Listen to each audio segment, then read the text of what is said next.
최대한 제가 쉽게 해보려고 노력은 하는데 사실은 이 3번 만에 계시록을 다 완벽하게 설명할 수는 없어요. 불가능한 일입니다. 그러나 여러분들이 요한계시록을 어떻게 이해하고 어떻게 해석해야 되는지 큰 단초가 될 거예요. 말씀드린 것처럼 10년 전에 계시록을 제가 연구했지만 그 이후에도 계시록을 연구하고 보고 살펴보는데 구약을 많이 알면 알수록 그리고 성경 전체의 어떤 큰 흐름과 통일성을 이해하면 이해할수록 훨씬 더 계시록이 쉽게 느껴질 것입니다. 네. 어제 했던 얘기를 길게 복습은 안 하고 아주 간단하게만 말씀드려볼게요. 요한계시록의 필요성이 있습니다. 3가지로 말씀드렸어요. 첫 번째는 모든 성경의 계시록은 뭐다? 결론이기 때문입니다. 결론이에요. 결론을 모르면 여러분 영화를 보다가 클라이막스 영화가 있다고 생각해 보세요. 한 20분을 딱 잘라버려요. 그리고 그냥 꺼버립니다. 그리고 영화관 관계자들이 나가세요. 이러면 안 봤을 때보다 기분이 어때요? 더 나빠요. 너무 화가 납니다. 기분이 정말 불쾌하죠. 계시록이 이와 똑같아요. 우리가 성경을 안다고 말하는데 요한계시록 마지막 부분을 안 보면 도대체 이게 어떤 흐름으로 진행되고 있는지 모른다는 거예요. 그리고 이 단초가 다 있습니다.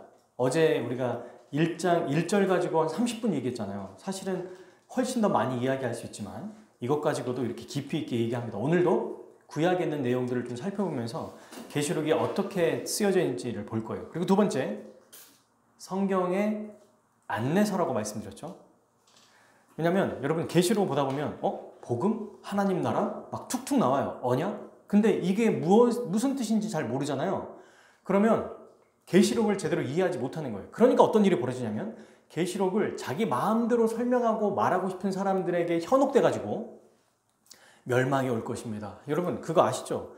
무슨 자연재해 그리고 전쟁이 일어날 것 같은 우리나라 말고 내전만 일어나도 다 무슨 날이라고 그래요? 마지막 때가 가까이 왔습니다. 아니 그놈의 마지막 때는 30년 전에도 20년 전에도 10년 전에도 어떤 이슈만 있으면 마지막 때라는 협박을 하는 거예요. 틀린 겁니다. 이미 마지막 때는 시작이 됐어요. 이걸 누가 해석해 주셨죠? 예수님이. 아멘. 네, 예수님이 해석해 주셨어요. 마지막 때는 이미 시작됐다. 그러니까 우리가 말하는 종말은 한 시점, 한 날이 아니고 구약에서 한 날이라고 하는 그 하나의 시점이 처음과 끝이 어떻게 했냐면 종말의 시작과 종말의 끝인데 그게 지금 2000년 동안 지속되고 있는 거예요. 종말이. 쉽게 얘기하면. 그리고 앞으로 주님 오실 때까지 1년이든 2년이든.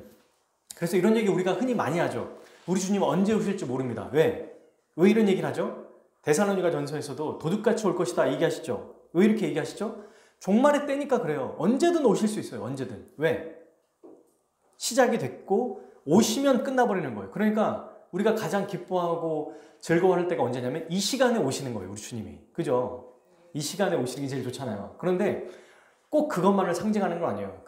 우리 그런 마음이 있는 거죠. 이때 왔으면 좋겠어요. 라고 하는 것처럼 이 말은 성경에서 종말의 시작과 끝이 있다는 걸 보여주고 우리가 생각하는 최종 결말은 종말의 끝에 주님이 오실 때예요. 이때는 아무도 모릅니다.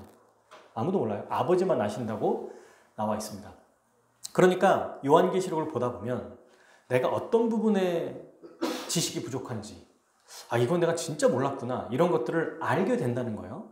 그래서 다시 공부하게 하는 겁니다. 계시록을 한번 배웠기 때문에 끝나는 게 아니고 여러분 성경은 계속 봐야 되잖아요. 보면서 부족함들을 채워주고 보면서 부족한 걸 채워가는 거예요. 그리고 세 번째 뭐라고 얘기했죠? 계시록은 이단 퇴치책이다. 성경에 대해서 함부로 말하는 사람들을 요한계시록을 특히 많이 사용하고 탁지원 소장님을 비롯한 이단 전문가들이 하나같이 하는 얘기가 있어요. 전부 다 계시록을 가지고 장난친다. 이건 제 표현이고요. 계시록 가지고 전부 다 자기가 마음대로 해석한다는 거예요. 문제는 듣는 성도들은 말 앞에서 전하는 그 목사를 전적으로 신뢰한다는 게 일단 좋은 거지만 문제가 됩니다. 왜요? 성경을 스스로 보고 판단하고 해석하고 얘기해야 되는데 그냥 전적으로 신뢰하는 거예요. 자기의 영혼에 문제가 달려있음에도 불구하고. 그러니까 뭐라고 얘기했든 안 믿어줘도 믿으려고 노력해요. 그 자세는 진짜 좋거든요. 그런데 성경과 다른 얘기를 하면 거부해야 됩니다. 그 말은 무슨 뜻입니까? 성도들도 성경에 대해서 잘 알고 있어야 돼요. 제가 말하는 잘 알고 있어야 된다는 내용은 다윗이 골리앗을 물못돌 5개로 몇 개로 죽였죠? 5개요. 이런 얘기를 하는 게 아니에요. 그리고 넌센스 퀴즈 어제 하려다가 말았는데 지금 하고 싶어요. 아무도 웃지 않을지도 모르겠지만 성경에서 가장 어린 나이에 왕이 된 사람은 느부갓 4살입니다. 뭐 이런 얘기. 네, 바벨론에 나와 있는 분위기 안 좋아진 것 같아요. 이런 내용들을 이해하는 게 성경을 아는 게 아닌 거예요. 제가 말하고 싶은 건 예수 그리스도가 어떻게 이 땅에 오셨고 구약은 그리스도를 향해서 계속 선포하고 있거든요. 예수님이 어떤 분이시고 어떤 사역을 행하시는지를 여러 선지자를 통해서 그림이 맞춰지는 거예요. 그런데 그것도 불명한 그림입니다. 불명확해요. 마침내 그리스도가 이 땅에 오시고 그분이 말씀해 주심으로 구약에 있는 모든 언약과 모든 구속사가 선포되고 이루어지고 성취됐다는 것을 아는 거예요. 그러니까 복음서의 내용도 여러분 읽다 보면은 무슨 말인지 몰라요. 예수님이 구약을 가지고 다 얘기하시거든요. 구약을 모르니까 복음서 내용을 이해를 못한다는 겁니다. 우리가. 근데 우리는 아시죠? 처음 보는 분들. 근데 이제 예수님에 대한 말씀을 이해하는데 계시록은 분명하게 성경에 있는 내용들을 하나하나 이해하는 사람에게는 이것보다 더 쉬운 책이 없는 거예요. 제가 공부하면 공부할수록 어렵다가 아니라 진짜 쉽다는 생각이 들었고요. 아까 앞에서 이제 성경 봉독을 여러분들이 같이 할 때 이거 어려워하실 수도 있겠다라는 생각이 들었지만 이미 성경의 연구를 하고 말씀을 봤던 저는 이제는 좀 쉬워요. 많이. 아주 어렵지 않습니다. 왜 어려운가? 이제 이 얘기하고 바로 본론으로 들어갈게요. 상징 언어로 되어 있기 때문에 그렇습니다.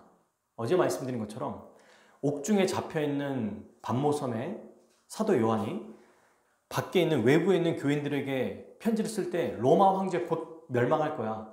로마 나라 없어질 거야. 그러니까 힘내. 이런 말 쓰면은 이게 편지가 전해지겠습니까? 전해지는 것도 불가능하고 말도 안 되게 고난받을 거예요. 그러면 실제로 로마 황제 치하에서 고통당하고 어제 얘기했죠. 그 콜로세움이라고 하는 경기장에서 물어 뜯기고 그리고 밤에는 불 태워가지고 불로 밝게 한 다음에 또 그런 유의를 벌이는 그런 상황에 어떤 것도 여러분 아마 위로가 안 됐을 거예요. 근데 이걸 보면 위로가 됩니다. 그래서 이들만 이해할 수 있는 영어로 쓰는 겁니다. 제가 어제 잠깐 얘기했잖아요. 편지를 쓸 때 누구에게 뭔가를 만들어 달라고 말하고 싶어요. 근데 아무도 알면 안 돼. 외국인들은 이걸 몰랐으면 좋겠어. 그래서 한국말로 장영실처럼 해주세요. 이거. 우리는 알아요. 뭐 만들어 달라는 얘기구나. 싸울 때 거북선 하나 띄워주세요. 저렇게 거북선 만들어주세요. 싸우란 얘기구나. 싸우자는 얘기구나. 이거를 다 이해한다는 거예요. 어떤 맥락을 가지고 얘기하면. 너무 뜬금없이 거북선, 장영실 뭐 이런 얘기가 나오면 외국인들은 이게 뭐야? 이러고 뭐 소설인가? 이러고 넘어갈 텐데 유대인들은 요한계시록을 보면서 구약이 전체 머릿속에 들어있기 때문에 한 번에 다 이해하고 아멘 하고 마지막에 주 예수여 오시옵소서라는 고백을 하게 된다는 것입니다. 자, 그래서 우리가 세 가지로 얘기했어요. 우황청심환 말고 우리 영혼에는 요한 승심환. 따라해볼까요? 요한 승심환. 너무 유치하다. 네, 유치한 게 잘 외워져요. 요한 승심환. 따라해볼까요? 요한 승심환. 네.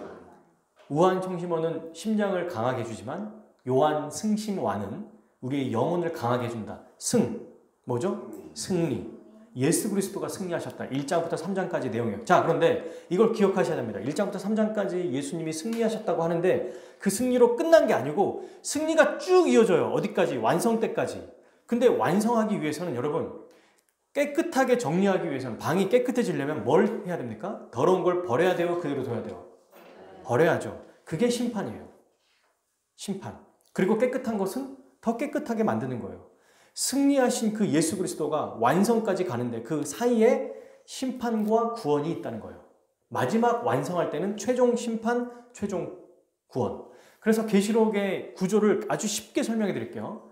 1장부터 3장까지는 예수 그리스도가 승리하셨는데 그 승리가 누구의 것이라고 말하냐면 교회의 것이라고 얘기해요. 교회, 믿는 자들의 승리라고 말합니다. 그러니까 예수님이 2장, 3장에서 회개해라, 너희들이 계속 믿음으로 살아라. 이거는 그리스도의 승리를 교회에게 주셨기 때문이에요. 그러면 교회는 어떻게 살아가야 되느냐가 4장부터 16장까지인데요. 예수님의 말씀대로 이제 순종하며 살아야 되는데 이 세상은 어떠냐? 하나님의 심판을 받고 있어요. 로마서 1장에 보면 하나님이 이미 심판하셨다고 얘기합니다. 아시나요? 한번 찾아봅시다. 로마서. 오늘은 성경을 조금 찾을 거예요. 로마서 1장.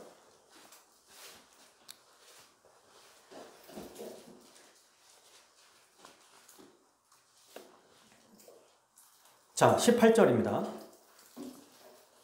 같이 읽겠습니다. 로마서 1장 18절. 시작. 하나님의 진노가 불의로 진리를 막는 불의에 대하여 하늘로부터 뭐한다? 나타나나니. 지금 이 하늘이 어디예요? 요한계시록에서 말하는 그 하늘, 하나님의 보좌. 이따가 지금 곧 우리가 살펴볼 4장에 나와 있는 그 하나님의 계신 곳, 하늘 성전, 하나님 나라, 뭐라고 해도 괜찮아요. 하나님께서 그곳에서 심판을 하시는데 그 심판이 이루어졌냐 아직 안 이루어졌냐라고 할 때 뭐라고 말합니까? 심판이 이루어졌다고 말하고 있어요. 그게 어디 있어요? 여러 개가 있는데 24절 한번 읽어봅시다. 시작. 그러므로 하나님께서 그들을 마음의 정욕대로 더러움에 내버려 두사. 아멘. 네. 다시 이제 요한계시록 가면 더러움에 뭐 했다? 내버려 두셨다라고 나와요. 그의 악한 행동을 하나님께서 개선해 주시지 않고 내버려 두십니다. 그리고 이제 심판하시는 거예요. 그러니까 4장부터 16장까지는 하나님의 심판이 나와요. 그리고 이걸 간단하게 살펴볼 겁니다. 그러면 이제 교회는 두려운 거예요. 제가 20년 전에 휴거라고 하는 그 영화가 있었어요. 외국 영화도 있었고 한국 영화도 있었어요. 유명한 배우가 출연했던 영화입니다. 한국 영화 중에. 근데 그게 레프트 비하인드라고 해서 외국의 약간 소설처럼 요한계시록 특별히 계시록 가지고 문자적으로 시간적으로 해석한 그 영화를 우리나라에서 만든 거예요. 근데 제가 봤더니 그 감독이 그 영화 말고는 더 이상 안 찍었어요. 그리고 여배우분이 김영옥 말고 하여튼 유명한 분이 있어요. 보면 바로 아시는 그분인데 예, 감사합니다. 그분이신데 굉장히 지금도 열심히 탤런트로 활동하시는데 제가 그 영화를 보면서 엄마랑 그 교회 집사님들이랑 같이 이제 그 집에서 보는데 지금도 그 장면이 기억이 나요. 초등학교 2학년인가 3학년 때였던 것 같은데 너무 무서웠던 거예요. 여러분 계시록을 문자 그대로 해석하면 진짜 무서운 일인 거예요, 그냥. 그래서 거기에 보면은 뭐 제가 뒤죽박죽이에요, 제 머릿속이. 근데 막 그 딸이 저기 어디 막 잡혀가요. 그러니까 이상한 곳에. 근데 얘가 거기에 막 그 교주 같은 데 막 빨려가가지고 거기서 뭐 엄마가 기도하니까 나오고 거기서 막 산재물로 바치고 이런 게 나오고 외국의 휴거는 남편과 아내가 있는데 남편이 드라이기를 하다가 갑자기 사라져버려요. 없어버려요. 그리고 막 차가 막 사고 나고 비행기가 떨어지고 왜 휴거되니까. 그게 다 어디서 나온 거냐면 여러분 이거는 제가 지금 다룰 거 아니에요. 나중에 특강처럼 종말론이라고 하는 걸 따로 다룰 겁니다. 그때 얘기할 거예요. 이게 이제 시한부 종말론자들, 가짜들에게 나타나는 건데 휴거, 대환란, 뭐 7년 대환란 이런 것들이 세대주의에서 나온 거고 이거는 왜 우리나라에 이렇게 유행이 됐느냐라고 할 때 우리나라에서 처음 복음을 전하신 분이 언더우드와 아펜젤러라고 하는 선교사님이세요. 지금 연세대학교와 이화여대를 만드셨죠. 연대 세브란스 병원도 세우셨고 이분들이 가지고 있는 신학이 D.L. 무디라고 하는 미국에 있는 그 무디 신학교에서 배웠거든요. 근데 그 무디 신학교에서 주로 가르쳤던 게 존 넬슨 답이라고 하는 세대주의, 문자적으로 성경을 해석하는 그 사상을 그대로 가지고 왔어요. 그래서 여기는 곧 심판이 온다. 곧 하나님이 우리를 멸망시킬 거다. 그러니 빨리 회개하고 주님께 나아가야 된다. 그러니까 삶이 없어요. 삶보다는 당장 구원이 더 중요하거든요. 그거를 받고 아펜젤로와 언더우드가 거기서 신학에서 이제 공부를 하고 전 세계적으로 갔던 여러 명 중에 두 명인데 우리나라로 오신 거예요, 그분들이. 그리고 마포 3렬이라고 1세대 우리 지금으로 말하면 총신대학교 신학대학원 첫 번째 교장 사무엘 맙이라는 분이거든요. 근데 이분의 발음이 안 되니까 한국 사람들이 마포 3렬이라고 불렀어요. 일대 교장, 이분도 세대주의적 종말론을 가지고 있어요. 그러니까 이거를 배운 모든 우리의 길선주 목사님부터 시작해서 대부분의 한국교회의 세대주의의 하나의 잘못된 이론, 신학적으로는 종말론만 문자적으로 해석하니까 그게 그대로 가져와서 여전히 유일하게 우리나라만 시한부 종말론이 아주 유행한 나라 중에 하나인 거예요. 전 세계적으로 그렇지 않습니다. 왜냐하면 미국에도 여러 가지 학파가 있는데 넬슨 다비가 유명하긴 하지만 여전히 거기에 대해서는 다른 입장들도 많이 있거든요. 그래서 이것들을 여러분 한국에 있는 것만 생각하지 말고 어떻게 이런 흐름에 있는지를 나중에 역사적으로 배워도 큰 도움이 되실 거예요. 우리가 많이 유행했던 게 뭐예요? 두 가지를 얘기해줘. 예수천당, 불신, 지옥. 그렇게 말할 수밖에 없는 이유가 있던 거예요. 배경이. 그러니까 뭐가 없습니까? 성도들에게. 삶이 없어요. 삶이. 어떻게 신앙생활을 하고 어떻게 살아가는지, 우리 인생은 왜 주셨는지 몰라요. 그래서 저는 어렸을 때 어떤 생각을 했냐면 주님이 나를 사랑하시면 빨리 죽어야겠구나. 빨리 죽는 게 유리해요. 죄를 많이 안 지으니까. 그렇지 않겠어요?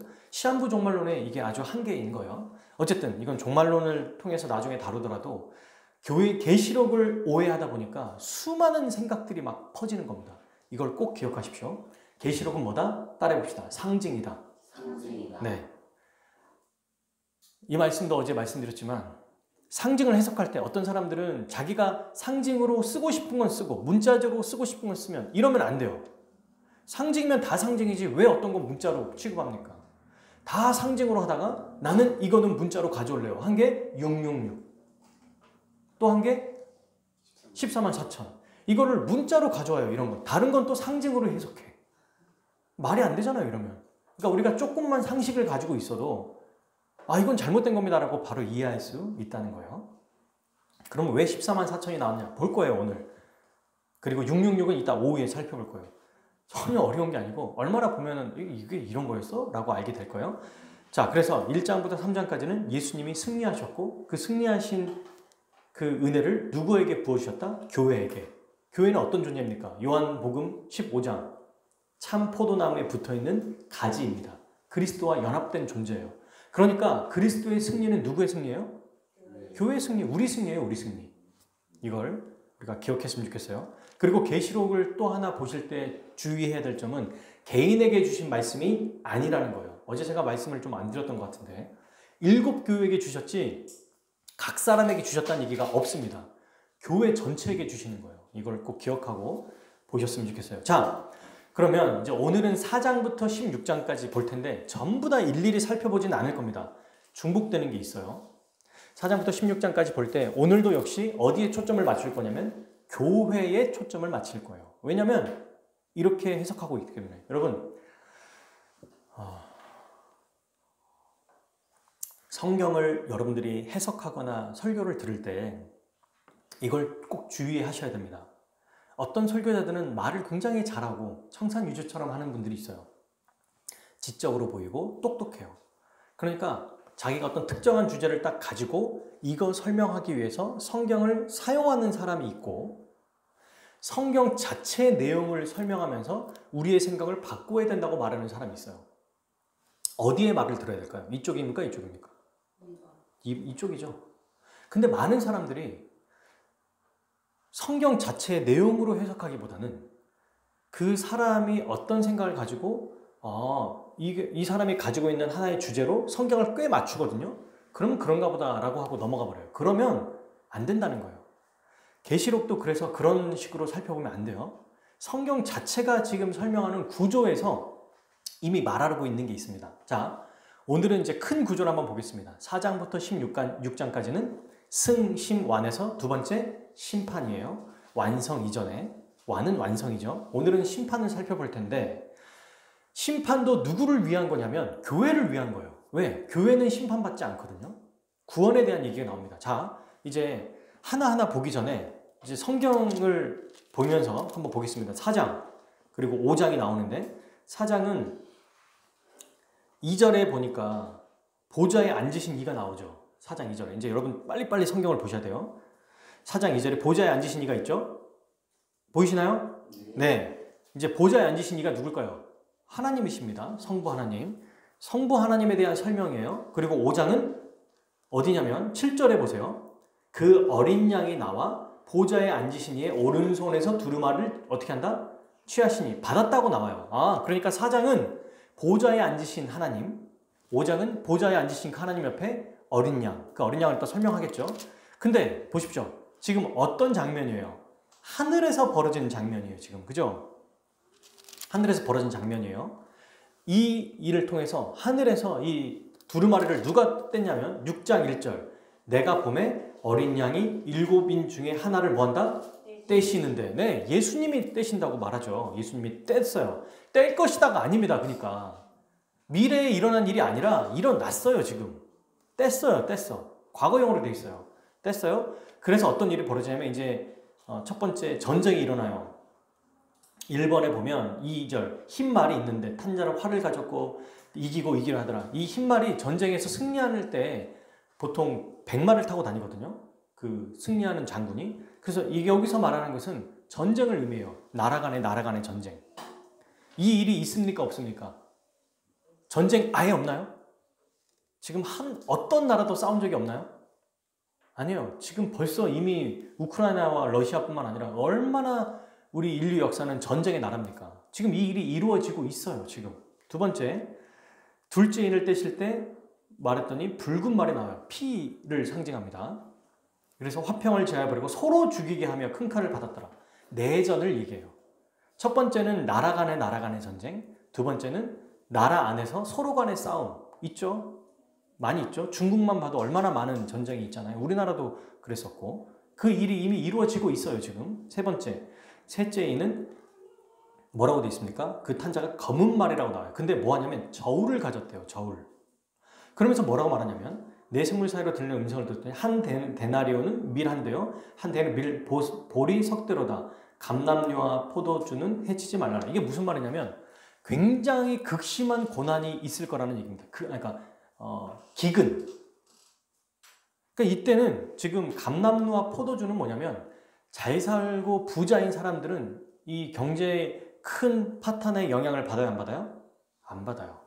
누가 영향을 받습니까? 돈 없는 사람들, 힘없는 사람들. 자본주의의 아주 부정적인 모습인 거죠. 모두가 잘 사는 게 아닌 거예요. 지금 그 모습이 있어요, 없어요, 현재? 있어요. 그리고 네 번째, 음성을 들으니 여기 뭐라고 되어 있습니까? 청황색인데 이름 자체가 사망이래요. 수많은 전염병, 전쟁으로 죽어 나간다는 것을 보여주는 겁니다. 이게 지금 이 일이 일어나고 있습니까? 안 일어나고 있습니까? 일어나고 있어요. 자, 그리고 이제 다섯 번째, 여섯 번째, 일곱 번째 이 인이 나오는데 다섯 번째는 뭐냐면 보십시오. 9절에 말씀과 글을 증거를 가진 자로 제단 아래 뭐라고 하냐면 10절 피를 갚아주시지 아니합니까? 그러니까 이게 기도에 대한 이야기예요. 그랬더니 기도에 대해서 우리를 이제 구원해 주십시오. 우리의 억울함을 풀어 주십시오. 그랬더니 12절에 여섯째 인을 뗄 때 온통 이제 피같이 되고 또 하나 떨어지고 그러니까 하나의 상징이죠. 큰 재앙이 나오는데 그러면 이제 일곱 번째가 나와야 되죠. 근데 일곱 번째 인이 어디에 나와요? 8장에 나옵니다. 7장에 지금 뭐가 있냐면 갑자기 여기에 14만 4천 명이 나와요. 자, 심판을 하다가 갑자기 다른 얘기를 하고 있는 거예요. 이 일 후에 내가 내 천사가 땅의 모퉁이 잡아보니 보십시오. 7장 1절에 땅의 사방에 바람을 붙잡아 바람으로 하여금 땅이나 바다나 각종 나무에 불지 못하게 하더라. 지금 4명의 천사가 상징이에요. 이게 보여주고 있어요. 뭘 잡고 있어요. 뭐를? 바람을. 이걸 놔버리면 다 휩쓸려 버리니까 심판하고 있는 상황이잖아요. 그러니까 잡고 있어요. 그래서 뭐라고 하냐면 2절 다른 천사가 살아계신 하나님의 인을 가지고 해도 눈부터 올라와서 땅의 바다를 해롭게 할 권세를 받았어요. 없애버릴 권세를 받았어요. 그리고 내 천사를 향해 큰 소리를 외쳐 3절 읽어봅시다. 시작. 이르되 우리가 우리 하나님의 종들의 이마에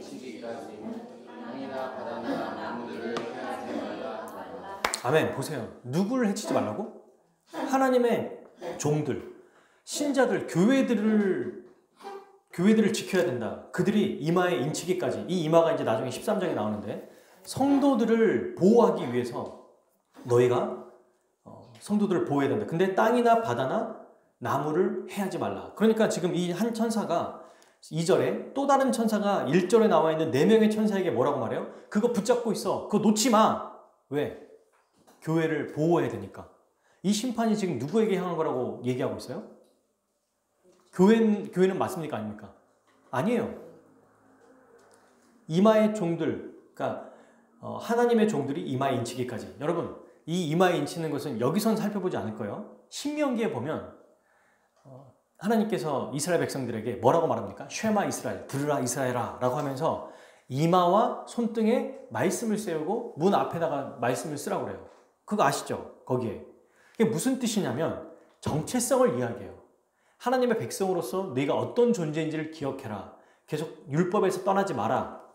이게 구약에 나와 있는 그 백성들에게 모세가 명령한 거거든요. 그 말은 뭐예요? 하나님의 백성이라는 정체성이거든요. 이마에, 그러니까 그 표시를 그대로 가져온 거예요. 나와 있는 그 신명기의 말씀의 그 구절을 가져와서 이마에 하나님의 종이라고 한다는 것은 누구예요, 이 사람들이? 성도라는 거예요, 성도. 근데 그거를 더 분명하게 나오죠, 4절. 내가 인침받은 수혜를 들으니 이스라엘 자손의 각 지파 중에 인침받은 자들이 몇 명이다? 14만 4천이다. 네, 이게 이제 나오죠. 14만 4천에 대한 얘기가 나와요. 자, 그리고 지금 전체를 한번 쭉 보고 이제 보는 거예요. 8장에 보니까 일곱째 인을 떴는데 실제로 일곱째 인에서는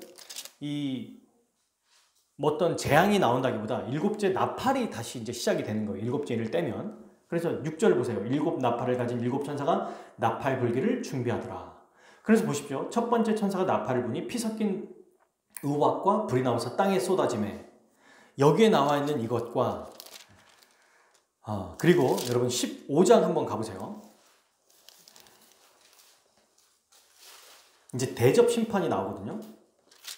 16장이네요. 죄송해요. 16장에 보면 2절 보세요. 첫째 천사가 가서 그 대접을 땅에 쏟음에 짐승의 표를 받은 사람과 지금 누구에게 대상인지 나오죠. 짐승의 표는 하나님의 백성들이 아니라는 거예요. 짐승, 사탄. 이따가 13장에 오후에 짐승이 누군지가 나와요. 그 표를 받은 사람들과 우상에게 경배하는 자들에게 악한 독한 종기가 나더라. 그리고 둘째 보세요. 3절. 16장 3절에 천사가 대접을 바다에 쏟음에 바다가 죽은 자의 피같이 되니 바다 가운데 모든 생물이 죽더라. 자, 그리고 다시 그대로 두고 아까 우리가 봤던 심판 중에 나팔 심판 8장 8절 한번 봐보세요. 둘째 천사가 나팔을 부니 불 붙는 큰 산과 같은 것이 바다에 던짐에 바다의 3분의 1이 피가 되고. 자, 이거와 인심판도 한번 보세요. 인심판에 아까 우리가 봤던 것 중에 나와 있을 때 4분의 1이 죽는다는 얘기가 나와요. 그죠? 12절 보세요. 6장 12절. 내가 보니 여섯째 인을 떼실 때 큰 지진이 나며 해가 검은 털로 짠 상복같이 검어지고 다른 온통 피같이 되며 하늘의 별들은 무화과 태풍으로 떨어지는 것들이 쭉 나오죠. 자, 지금 저를 보십시오. 제가 두 개만 살펴봤어요.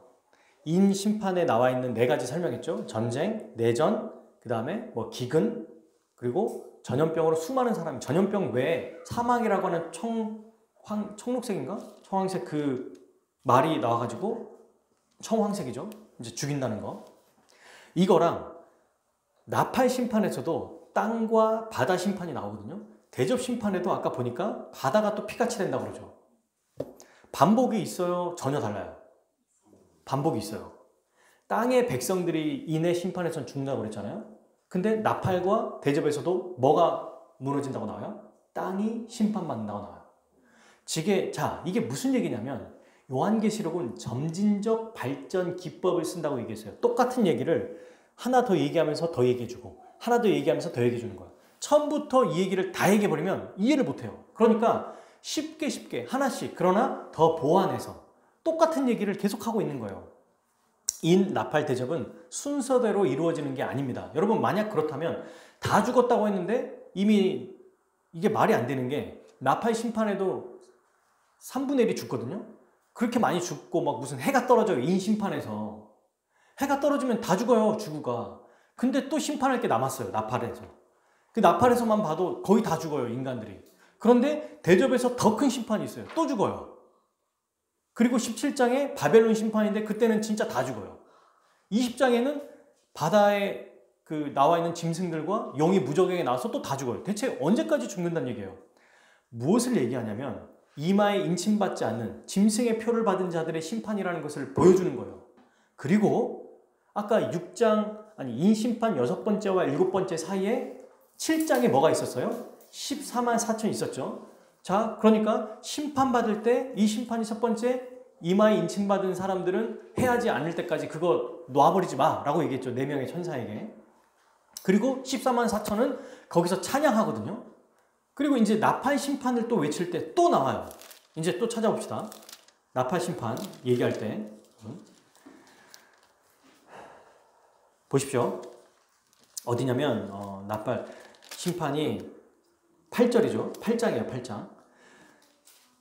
자, 한번 범위도 한번 생각해 보세요. 6장 하나가 심판 벌써 6개를 했던 거예요. 6장 하나만. 근데 7장 전체는 심판의 내용이 아니에요.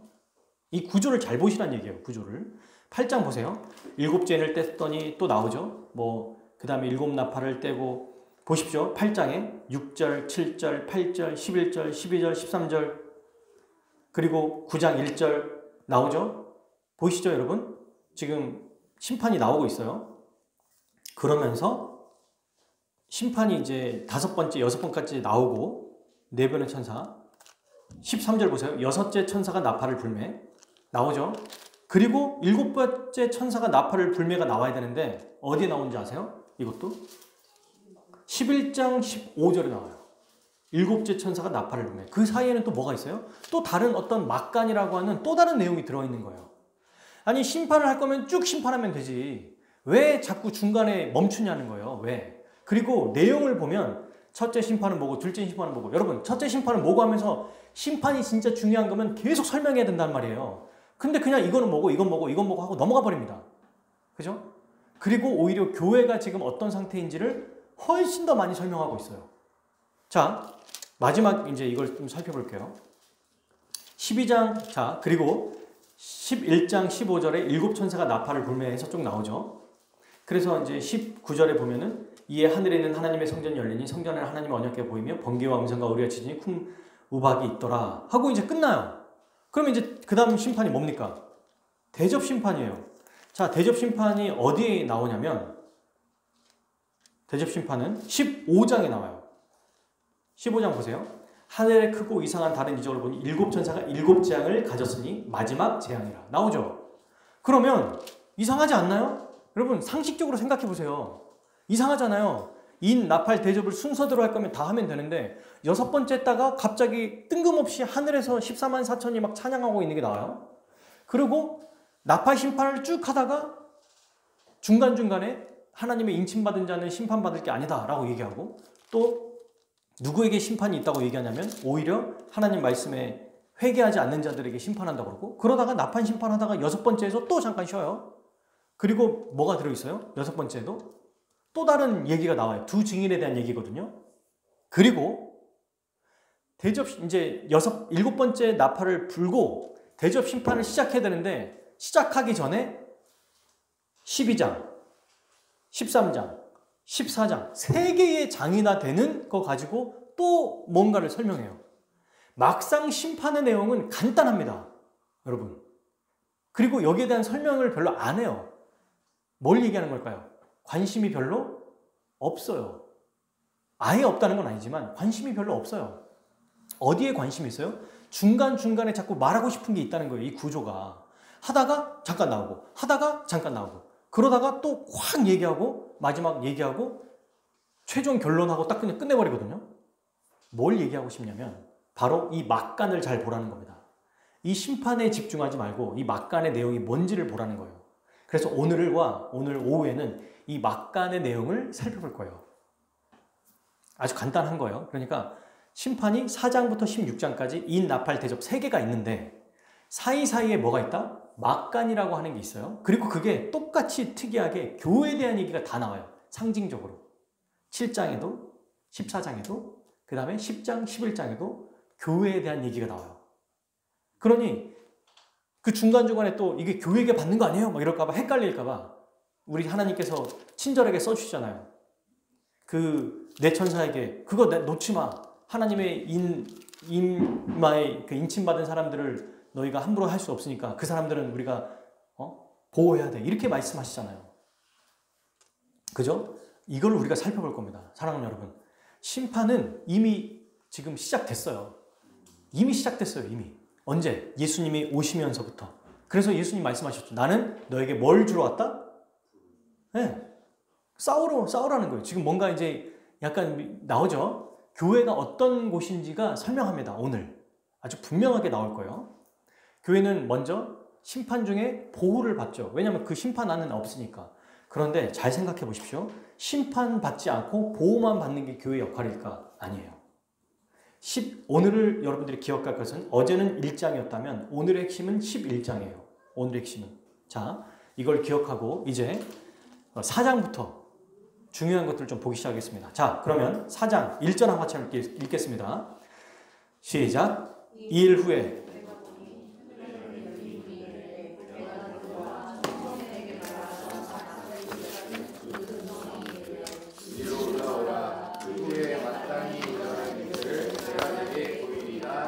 네, 여기에도 지금 뭐가 있냐면 2일 후에라고 할 때 이 사건 다음이가 아니라 요한이 본 환상이 내가 이 환상을 봤는데요. 그 다음 환상은 이거예요. 라고 해서 요한이 본 환상을 말하는 거예요. 순서 아닙니다. 여러분. 시간적 순서가 아니라는 거예요. 요한이 본 거 내가 이거 봤는데 그 다음엔 이거 보여주셨어요. 이런 얘기를 하는 겁니다. 뭘 보여주셨냐면 하나님이 여러분 그거 있죠. 제가 이걸 좀 쉽게 이해하게 하려고 스크루지의 편지에 보면은 갑자기 어느 날 그 천사가 딱 데려와가지고 잠자고 있는데 천국에 딱 데려갔다가 막 보여주고 자기가 무덤에 딱 데려갔다가 보여주고 이런 거 나오잖아요. 그게 시간 순서입니까? 아니죠. 시간 순서가 아니에요. 뭐예요? 그냥 보여준 거예요. 그냥 그렇게 보여준 거예요. 자, 4장 1절에도 내가 보니 하늘에 열린 문이 있는데 이제 갑자기 이제 하늘에 대한 얘기가 나옵니다. 그러면 2장 3장은 뭐에 대한 얘기였어요? 지상에 있는 7교회들에게 한 얘기죠. 맞나요? 그러면 4장과 5장은 어디에서 지금 어디로 다시 올라가고 있어요? 이 관점이 지상이 아니라 하늘로 보여주고 있어요. 하늘 성전, 하늘에 지금 누가 있는지를 보여주고 있는 거예요. 4장에. 근데 왜 갑자기 이렇게 연결되느냐? 왜 갑자기 4장에서 하늘로 보느냐라고 할 때 3장 21절이 그 연결고리예요. 읽어봅시다. 라우디게아 교회에게 예수님이 약속하신 거예요. 21절. 이기는 그에게는 내가 내 보좌에 함께하게 하여 주기를 내가 이고 아버지 보좌에 함께 앉은 것과 같이 하리라. 아멘. 네, 이기는 자에게 어디에 앉게 한다고요? 네, 아버지 보좌, 하늘에 계신 아버지의 보좌에 앉게 할 것이다. 그래서 지금 교회가 어떤 존재라고 보여주고 있냐면 아직 이기기 전이 아니라 너희가 이미 이겼다. 그리스도의 승리를 받아서 이긴 존재들이다라는 것을 보여주는 거예요. 아예 그냥. 그래서 하늘 보좌로 보여주는 겁니다. 옮겨지는 거예요. 그래서 2장과 3장은 지상교회라면 4장과 5장은 천상교회를 보여주는 거예요. 근데 잘 보십시오, 여러분. 1절에 하늘에 열린 문이 있는데 하늘의 문이 열렸다라는 뜻이에요. 원어로 보면. 하늘의 문이 열렸습니다. 여러분 야곱 기억나시죠? 창세기에 지금 찾아볼 시간 없어요. 보면은 베델에서 누가 잠자는데 꿈을 꾸는데 사닥다리가 하나 있어요. 그리고 천사가 오락내락 해요. 나중에 예수님이 그거 가지고 해석을 해줘요. 야곱의 그 꿈에 대해서 뭐라고 말해요? 이 사닥다리가 누구다?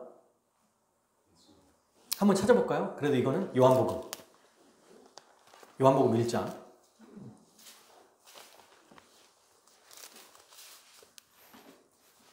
나다나엘이라고 얘기할 때 아마 그럴 거예요. 그죠? 나다나엘에게 이제 포도나무 아래서 널 봤다라는 거에서 1장 51절이에요. 보세요. 49절에 보니까 납비야 당신 하나님의 아들이요. 뭐 이스라엘에 뭐 그런 선지자가 나오겠어? 라고 할 때 나다나엘이 그런 거 없습니다. 했더니 예수님이 내가 너를 무화과나무 아래서 봤다. 이거는 무화과나무 아래서 봤다는 얘기가 아니라 너의 깊은 곳까지 내가 알고 있다. 무화과나무는 이 당시에 홀로 기도하고 자기 혼자 마음을 아뢰는 곳이었거든요.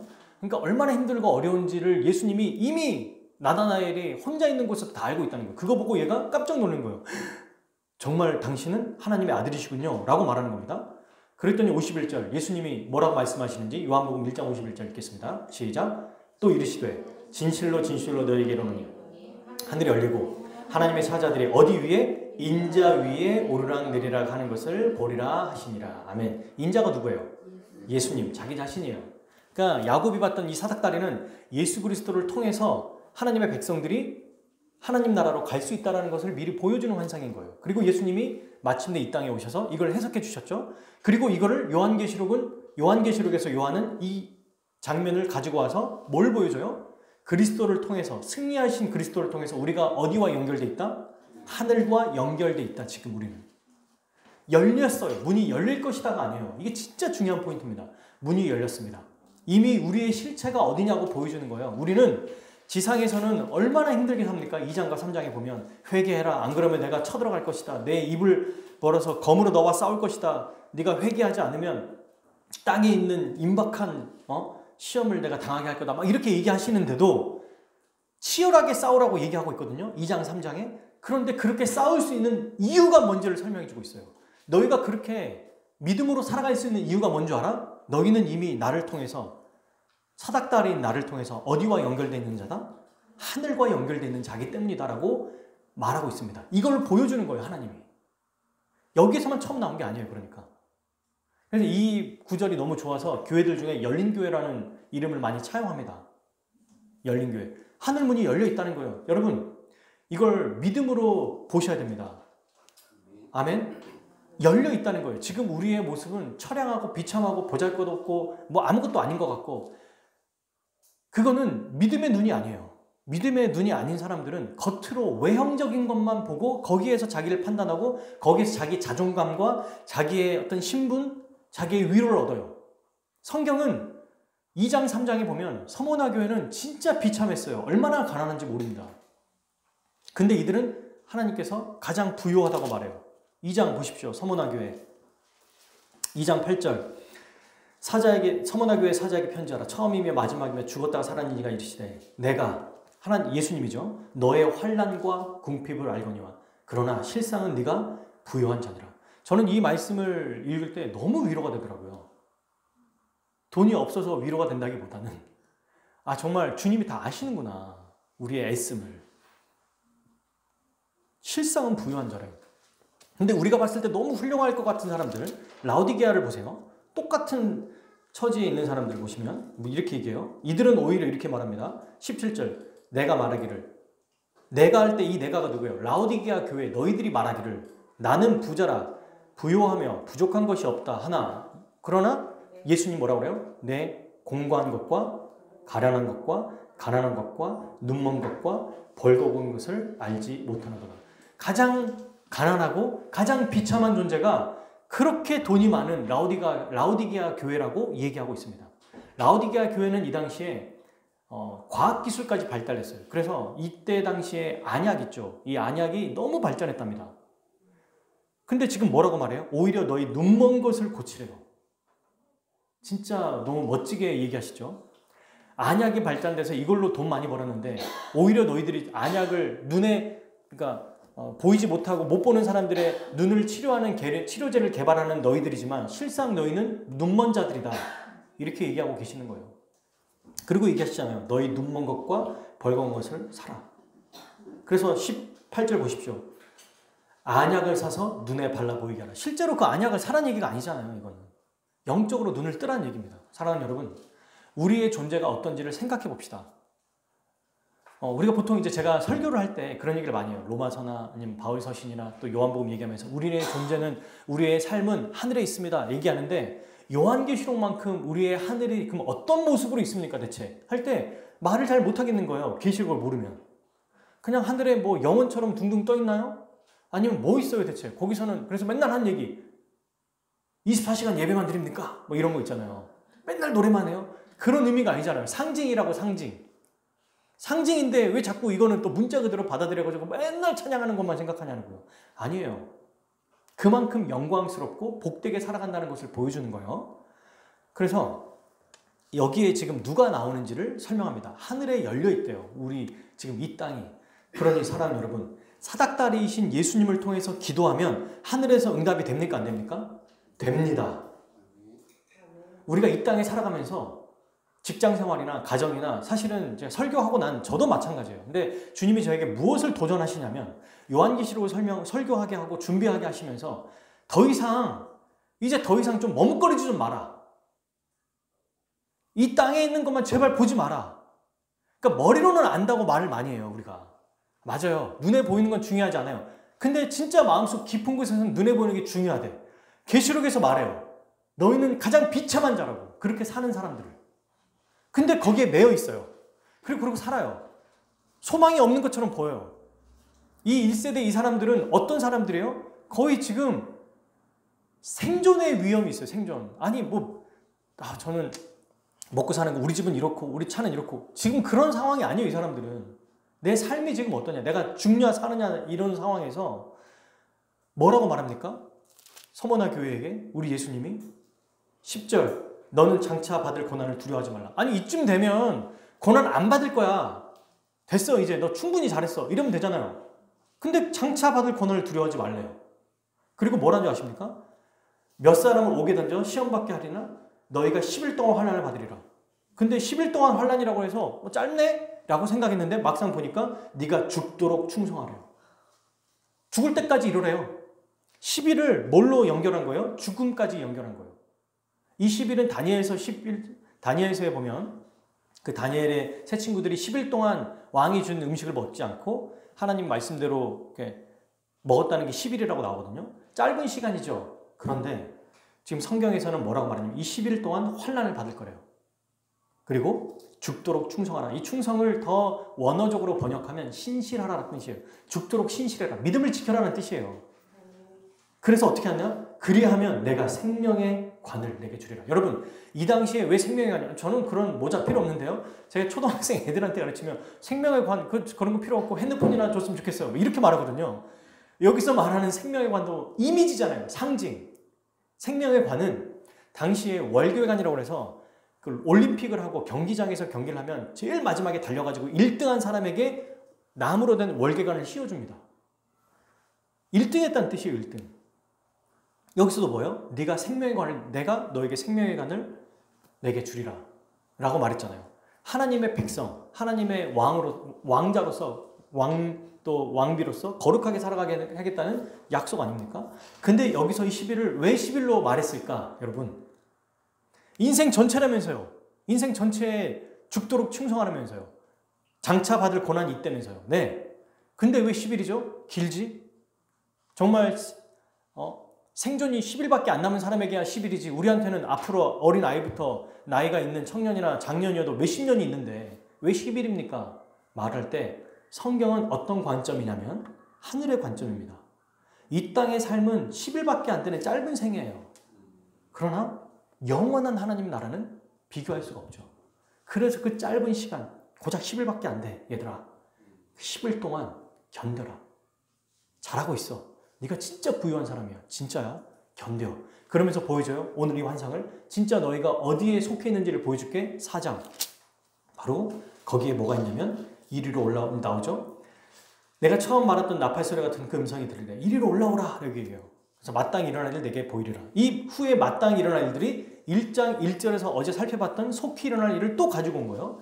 그러니까 앞으로 일어날 일이 아니라 이미 이루어졌고 이루어지고 있는 일들이면서 마지막 최종적으로 이루어질 거다. 그러니 과거, 현재, 미래가 다 담겨 있는 내용이에요. 근데 계시록은 주로 현재에 대한 관심이 많습니다. 자, 보시죠. 봤더니 2절부터 6절까지가 보좌에 앉으신 이에 대한 그 설명이 나와요. 그래서 나중에 이건 좀 여러분들이 보면 어렵지 않은데 뭐 해석하는 것들도 벽옥, 홍보석, 3절에 보면 무지개 이런 거는 하나님의 거룩함, 그분의 위대하심, 무지개는 뭐 아시죠? 구약의 노아 시대 때 무지개를 딱 보여주신 거, 그분의 신실하심 이런 것들을 보여줘요. 그런데 이제 보십시오. 4절. 또 보좌에 둘려 24 보좌들이 있고 그 보좌들 위에 24 장로들이 흰 옷을 입고 머리에 분관을 쓰고 앉았더라. 자, 이게 아주 중요해요. 24명이래요. 굳이. 진짜 숫자 1, 2, 3, 4, 5, 6, 7, 8 이 숫자 24가 아니라 역시 상징이겠죠. 왜 24죠? 24는 뭐 더하기 뭡니까? 12 더하기 10이에요. 자, 그러면 여기서 12를 뭘로 상징할까요? 상징하는 게 뭘까요? 12지파를 생각할 거예요. 이스라엘 백성들은. 꼭 그 말이 안 되죠. 너무 어거지 아닙니까? 이따가 오후에 좀 살펴볼 그 얘기가 또 나와요. 이 여기에 대한 해석이. 그러니까 걱정할 필요가 없어요. 그러니까 제가 말씀드렸잖아요. 요한계시록은 한 번에 다 얘기하는 게 아니라 여기서는 이걸 얘기하고 성경이 그렇지 않습니까? 복음서가 이 얘기를 쭉 하면 마태복음에서 빠진 거를 마가복음에 채워주고 또 누가복음에서 또 부족한 부분을 채워주고 그렇게 각각 다른 방향으로 복음의 얼마나 풍성함과 풍만함을 보여주는 거예요. 복음 자체를. 자, 성경에서도 24장로에서 12, 12, 12가 12지파와 12사도를 의미합니다. 이게 그대로 어디에 나오냐면 요한계시록 제일 마지막 절 한번 찾아봅시다. 지금 계시록. 굳이 성전이 어떻게 생겼는지를 설명해요. 자, 12절 보십시오. 다 읽지는 않을 거예요. 21장 12절. 읽어봅시다. 시작. 크고 높은 성곽이 있고 12문이 있는데 문에 12천사가 있고 그 문들 위에 이름을 썼으니 뭐다? 이스라엘 자손 12지파의 이름들이라. 그죠? 12지파 나와요. 자, 그리고 14절 읽겠습니다. 시작. 그 성의 성곽에는 12기초석이 있고 그 외에는 어린 양의 뭐다? 12사도의 12이름이 있더라. 아멘. 지금 이게 21장이 예루살렘 성전이 하늘에서부터 내려온다는 이미지를 보여주거든요. 그러니까 예루살렘 성전이 지금 누구라고 말하고 있냐면 12지파와 12사도, 즉 하나님의 백성을 얘기하는 거예요. 교회를 얘기하는 겁니다. 왜 12사도냐? 12사도에서 말할 때 12사도가 누구예요? 예수 그리스도에 대한 믿음, 신앙 고백을 가진 사람들.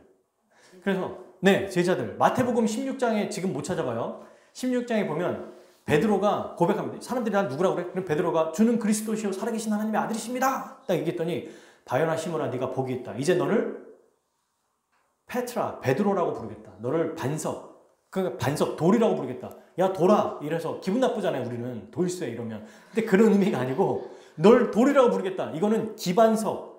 이스라엘은 기초를 세웠을 때 항상 머릿돌을 먼저 세워요. 돌이다. 이 말은 가장 밑에 든든한 반석이 되게 하겠다. 그 반석이 누구다? 너와 같이 신앙 고백하는 사람, 베드로와 같이 주님은 그리스도십니다. 살아계신 하나님의 아들이십니다라고 고백하는 베드로와 같은 모든 고백하는 자들이 바로 내가 너의 반석에 교회를 세우겠다고 할 때 그 교회가 신앙 고백하는 자들인 우리들이라는 거예요. 그 환상을 지금 여기에서 보여주고 있어요. 24장로라는 거에. 그러니 여기는 신구약에 있는 모든 하나님의 백성들을 의미하는 것입니다. 24장로가. 근데 이들이 뭐예요? 보좌들의 보십시오. 흰 옷을 입고 머리에 금관을 썼대요. 이거 굉장히 특이한 표현이네. 흰 옷을 입었어요. 금관을 썼대요. 이게 어디 있습니까? 2장 10절 한번 보십시오. 2장 10절. 이게 또 왜 교회인지를 설명하는 거예요. 2장 10절 읽어보세요. 제일 마지막에 아까 말했던 거. 우리가 서머나 교회에서 네, 생명의 관, 왕관이 나오죠 지금. 그 다음에 흰옷은 어디 있냐면 3장 5절 한번 보세요. 읽어볼까요? 이기는 자는 네, 자 보십시오. 이 24장로라고 써놓으면서 누구라고 지금 묘사하고 있어요? 교회라고 묘사하고 있습니다. 교회라고. 그리고 이 흰옷은 보통 이제 깨끗하게 제사를 드리는 또 제사장의 모습을 보이기도 하죠. 그리고 왕이 있죠. 이것도 많이 들어봤네. 베드로전서 2장 9절. 너희는 택하신 족속이요 왕 같은 뭐다? 제사장이라. 네. 이 바로 24장로가 왕 같은 제사장, 교회를 얘기하는 거예요. 그러니까 복음서뿐만 아니라 구약을 많이 알면 알수록 이런 것들이 하나씩 막 초점이 이게 맞춰지니까 너무 재밌는 겁니다. 와, 이런 게 있구나. 그리고 3장, 그러니까 4장이기 때문에 딱 4장만 자를 게 아니라 성경은 항상 문맥으로 봐야 된다고 그랬죠. 앞에서 나와 있는 내용들을 충분히 이해하고 제일 마지막에 있는 내용들, 아까 제가 12문 12기초성도 얘기했잖아요. 그거 가지고 오고 또 힌트로 아예 장로들이 흰옷과 머리에 군관을 굳이 써놨습니다. 여기다가. 지금 너희들이다, 우리다 라고 얘기하고 있어요. 우리가 뭐 하고 있냐면 바로 보좌에 앉아있대요. 여러분, 왕이 통치할 때 서서 합니까? 무릎 꿇고 합니까? 앉아서 합니까? 보통 이제 막 화낼 때 서서 하죠. 근데 주로 왕이 어떻게 하고 있어요? 앉아있죠. 우리가 조선시대 보면은 신하들은 다 서 있고 왕은 앉아있어요. 앉아서 두루마리를 피고 그냥 말만 해요. 명령만 해요. 명령만. 보좌라고 하는 것은 보좌에 앉으시니 하나님이 뭐하고 계신다? 통치하고 계신다. 그런데 그 옆에 누구도 통치한다? 예수 그리스도. 그리고 24장로인 우리도 통치하고 있다고 얘기하는 거예요. 우리가 여기 있다는 것을 성경에서 말하는 거 하나 더 찾아볼게요. 에베소서 2장 6절. 우리가 정말 거기에 있다는 것을 계시록만 얘기하는 거 아닙니까? 이럴 때 아닙니다. 사도 바울이 이미 에베소서는 여러분 교회에 대한 설명이거든요. 에베소서는 교회에 대한 말씀이에요. 근데 2장 9절에 2장 6절에 이런 말씀이 있습니다. 그래서 저는 예전에 에베소서를 해석하고 할 때 이게 대체 무슨 말일까 했는데 이게 요한계시록과 연동되는 거였어요.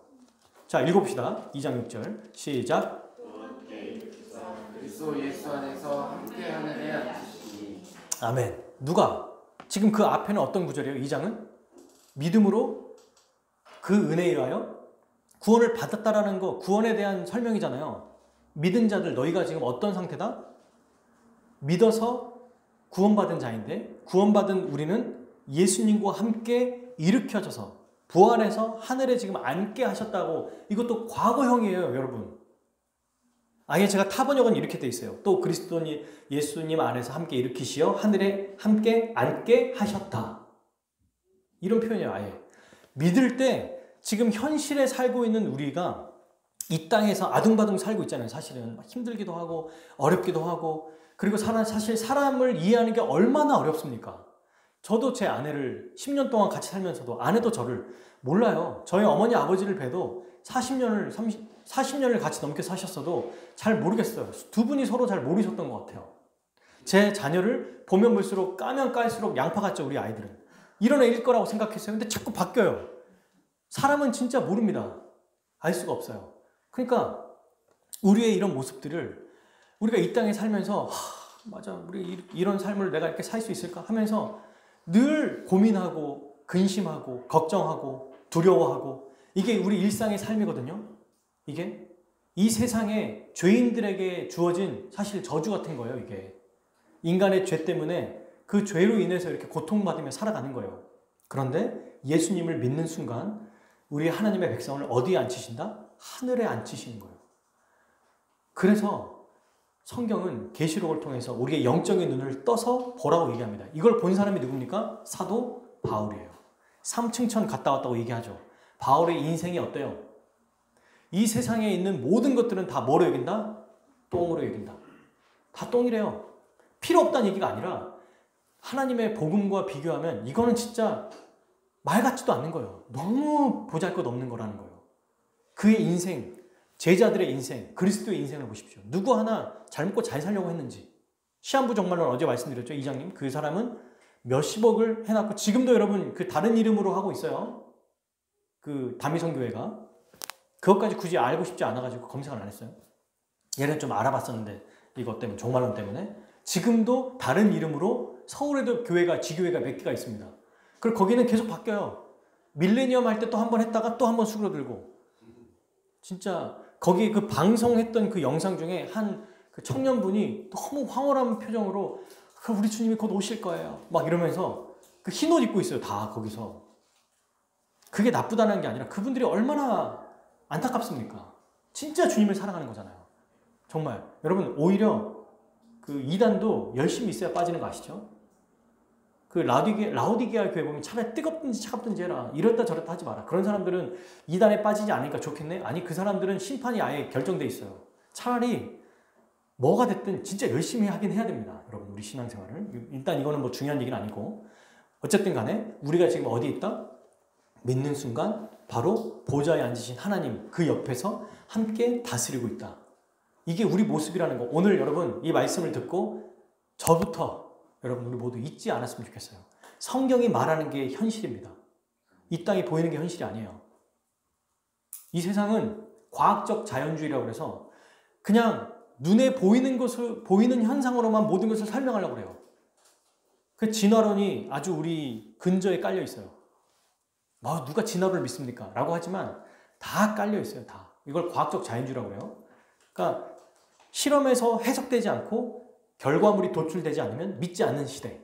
그러니까 누가 기적을 믿습니까? 안 믿어요, 아무도.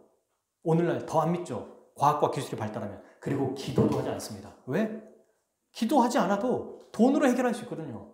사람으로 해결할 수 있거든요. 점점점 이 시대의 문화는 우리를 기도하지 못하게 만들어요. 그리고 이 땅에 있는 과학적 자연주의, 과학으로 혹은 이 자연주의에 이 땅에 있는 것으로 다 해결할 수 있다고 얘기해요. 그런데 하나님이 우리를 그렇게 만들지 않았거든요. 영적인 존재로 만들었어요. 그러니까 자꾸 뭘 추구해요? 그래도 뭔가 미지의 세계가 있을 것이다. 뭔가 있을 거다. 그러니까 참 신기한 게 사람은 굉장히 양면성이 있어요. 이 세상에 보이는 게 전부에서 마치 그 회사에서는 눈에 보이는 실적이나 이런 게 전부라고 말하면서도 실상 그 사람의 삶은 미래를 걱정하고 죽음을 두려워하고 죽음 후에 어떻게 될까 고민한다는 거예요. 그 반증이 뭔지 아세요? 안 믿는 사람들이 열광하는 게 있어요. 파묘. 어떤 영적인 뭔가가 있다고 생각한다는 것입니다. 그렇게 해서 그럴 수밖에 없어요. 왜? 모든 사람은 하나님이 영적으로 존재하셨기 때문에 눈에 보이는 것으로 만족할 수가 없거든요. 건강하다고 만족할 수 없습니다. 돈 많이 번다고 만족할 수 없어요. 성공한다고 만족할 수 없어요. 여러분, 한 20년이나 30년 성공하신 다음에 그분의 인터뷰 보면은 어디든 어떤 분야에서든 하나같이 하는 얘기가 있죠. 뭐라고 말하는 줄 아세요? 딱 이루고 나니까 허무하다, 허탈하다 얘기해요. 더 이상 목표가 없다는 거예요. 돈 많은 사람들은 희한하죠. 어디에 많이 갈까요? 병원에 많이 갑니다. 희한하죠. 어디 병원에 많이 갈까요? 1. 내과 2. 정신과. 우리나라만이 아니라 미국만 봐도 돈 많은 부유한 사람들은 전부 다 한두 명 이상의 주치의들이 있어요. 그것도 최고 부호들이. 그 매번 거기에는 절대 빠지지 않아요. 그 정신과에 가는 건. 인간은 아무리 이 물질 세계로 채우려고 해도 절대로 채울 수 없다는 것을 보여주고 있는 반증 아닐까요? 그들이 추구하는 것, 그러니까 너무 웃기죠. 이 세상은. 눈에 보이는 게 전부라고 말하고 거기에 향해 달려가면서도 거기를 통과하고 난 사람들은 다 그 인생이 지옥 같대요. 왜 그렇게 굵직굵직한 대기업의 자녀들 또 그의 손자들이 목숨을 스스로 끊습니까? 도대체 끊을 이유가 뭐가 있습니까? 대체 왜 그 훌륭한 정치가들이 그렇게 목숨을 끊습니까? 이유가 뭐예요 대체? 다 이뤘는데. 물질로 해결할 수 없고 이것으로 만족할 수 없는 게 반드시 있다는 것입니다. 사람은. 무엇으로 해결되냐면 보좌에 앉으신 그분 앞에 섰을 때 그분이 주시는 은혜를 받았을 때만 진짜 기쁨을 누릴 수 있어요. 이 기쁨은 누가 주시는 거냐면 주님이 주시는 겁니다. 그래서 예수님이 우리에게 평안을 주노라라고 얘기하시거든요. 근데 그 평안은 세상이 주는 평안이 아니라고 얘기해요.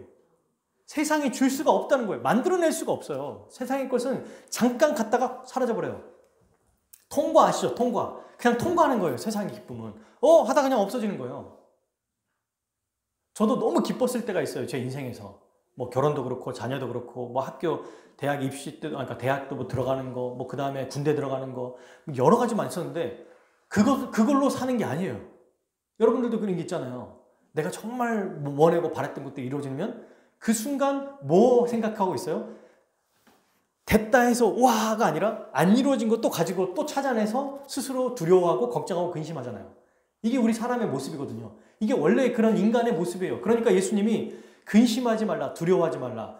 그 얘기를 해요. 왜? 인간의 기본 디폴트 값, 기본 값은 근심과 두려움이니까. 왜? 누가 없으면? 우리 주님이 없으면. 그냥 그게 우리 모습이에요, 이게. 그래서 지금 우리가 어디에 있고 어떤 존재인지를 보여주는 게 하늘 보좌입니다. 이거 놓치면 안 됩니다. 이 땅에 보이는 거. 왜 말씀을 보죠? 왜 기도하죠? 기도하는 순간, 기도하면 이거 기도합니까? 하나님 아버지 안 하지 않고 이거 잘 됐으면 좋겠다. 이건 이렇게 해결해야 된다. 기도하면서 막 생각하고 공상할 때가 있어요. 저도. 기도가 아니라. 근데 더 깊어지면은 누구를 보게 되냐면 결국 하나님을 보게 돼요. 그리스도를 보게 돼요. 그 은혜를 보게 돼요. 말씀을 보면은 이거 해야 되고 저거 해야 되고 하게 하다가 이 세상이 아니라 그리스도를 바라보게 하신다는 겁니다. 그래서 말씀과 기도로 자꾸 하늘을 보라는 거예요. 네.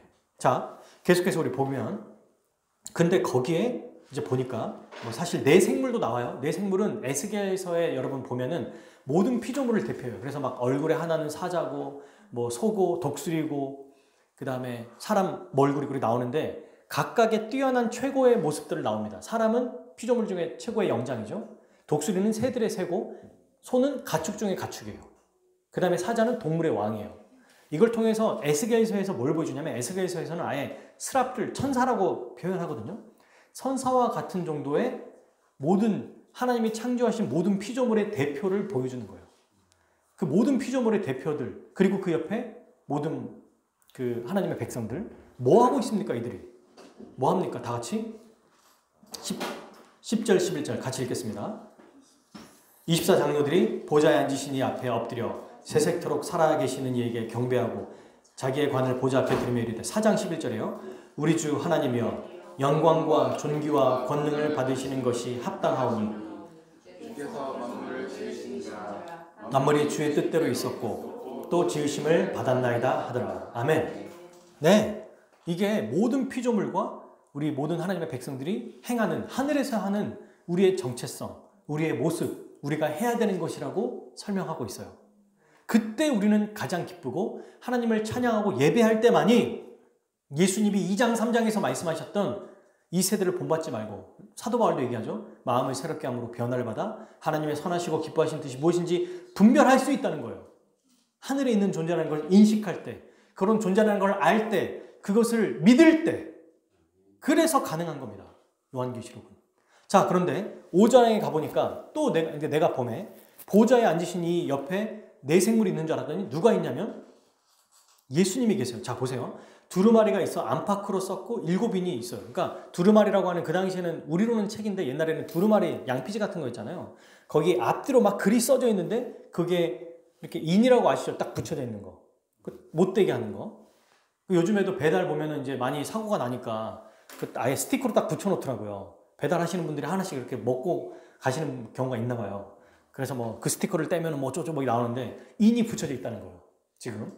근데 이 인이 뭐냐면 보십시오. 2절. 힘 있는 천사가 큰 소리로 외치기를 누가 그 두루마리를 펴며 글떼기에 합당하냐. 얼마나 큰 소리로 울렸겠습니까? 하늘 위에나 땅 위에나 땅 안에 능히 그 두루마리를 펴거나 보거나 할 자가 없더라 라고 합니다. 자, 이 말은 어디에 나와 있냐면 이거는 꼭 찾아봐야 될 것 같아요. 다니엘서로 가겠습니다. 12장. 다니엘 12장. 다니엘서 제일 마지막 장이에요. 다음 사경에 지금 그 다음 일지는 다니엘서를 하려고 해요. 다니엘서.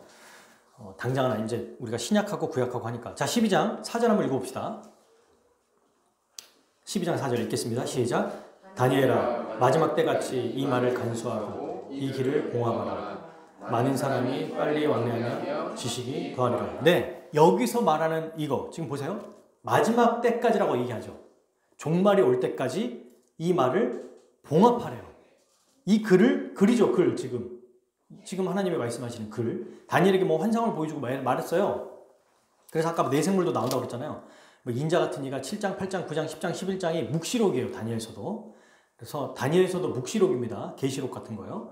그랬는데 여기에 다니엘에게 뭐라고 하나님 말씀하시냐면 마지막 때까지 이 말을 봉합하라.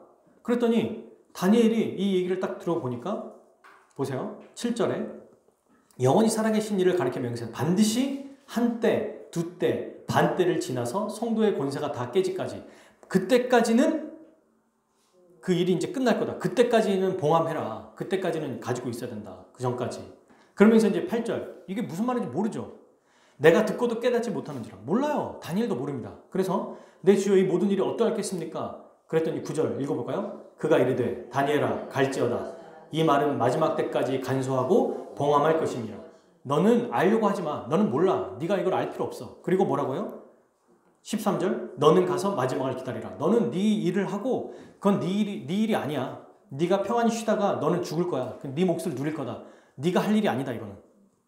아무도 일을 할 수 없다는 거고 이걸 그대로 가져옵니다. 근데 언제로 얘기하냐면 이 일이 이루어지는 데가 한때, 두때, 반때래요. 한때는 1년이고 그죠? 두때는 2년.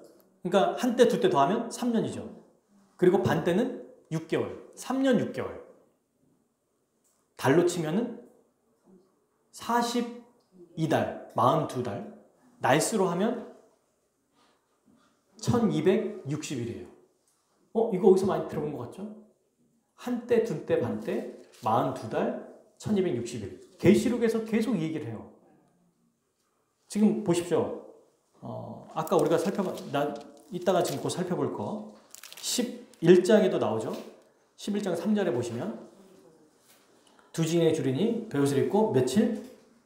1260일을 예언하리라. 네, 지금 이 얘기가 나와요. 그러니까 계시록은 다니엘서뿐만 아니라 이 특별히 다니엘서를 많이 인용했고 뭐 에레미야도 나오고 스가랴도 나와요. 어쨌든 이걸 가져와서 지금 이 분위기가 어때요? 하나님이 말씀하시는 이 말을 간수하고 이 글을 봉함하라. 꽉 가지고 있어라. 아무도 이걸 풀 수 없다. 누구도 풀 수 없다. 전 모르겠는데요. 깨닫지 못한지라. 내가 이랬대. 주여, 이 모든 일이 결국 어떻게 되는 겁니까? 마지막 때 알려주세요. 어떻게 되는 거예요? 너 알려고 하지 마. 너는 네 일 다 했어. 그쵸? 라고 했는데 그걸 그대로 가져와서 다니엘이 봉함한, 다니엘조차도 열지 못하고 그 누구도 열지 못하는 이 봉함한 거를 지금 여기서 보여주고 있어요. 그 두루마리 보십시오. 이제 다시 요한계시록 5장으로 가서 5장 5절 읽어볼까요? 누가 떼는지 이제 마침내 나와요. 장로 중에 한 사람이 내게 말하되 5장 5절이에요. 요한계시록. 울지 말라. 유대지파의 사자 다윗의 뿌리가 이겼으니 그 두루마리와 그 일곱인을 떼시리라 하더라. 누가 뗀다고요? 예수 그리스도. 이분이 예수님이 어떻게 알아요? 6절. 또 내가 보니 보좌와 내 생물과 장로들 사이에 한 어린 양이 서 있는데 일찍이 죽임을 당한 것 같더라. 굳이 이 표현을 쓰죠. 어린 양을. 세례 요한은 예수님을 보고 말하신 게 있습니다. 아멘. 보라, 세상죄를 지고 가는 하나님의 어린 양이로다. 그러니까 지금 다 가지고 오는 거예요. 그 이미지를. 다 가지고 오는 거예요. 그리고 그에게 7뿔이 있고 7눈이 있다. 이거는 진짜 그 어린 양인데 뿔이 7개 있고 눈이 7개 있다는 게 아니라 뿔은 강함을 뜻하고 그 다음에 눈은 통치를 뜻하고 모든 걸 다 아신다는 뜻이에요. 이 어린 양이 전지전능하다는 뜻입니다. 자, 그럼 이분이 누구냐라고 말할 때 우리가 다 보지는 못하지만 이분에 대한 설명이 나와요. 어디냐면 그 바벨론 심판할 때 17장 14절 보세요. 우리 5장을 그대로 두고 17장 14절 같이 읽겠습니다. 그들이 어린 양과 더불어 싸우려니와 어린 양은 만주의 주시오 만왕의 왕이심으로 그들을 이기실 터시오 또 그와 함께 있는 자들 곧 부르심을 받고 택하심을 받은 진실한 자들도 이기리로다. 네, 지금 누가 나와요? 이분이 누구라고 말해요? 만왕의 왕, 네, 만주의 주 예수 그리스도. 복음서에 그분이 누구라고 말합니까? 왕이라고 얘기하잖아요. 주라고 얘기하잖아요. 주는 그리스도시요 살아계신 하나님의 아들이라고 고백하잖아요.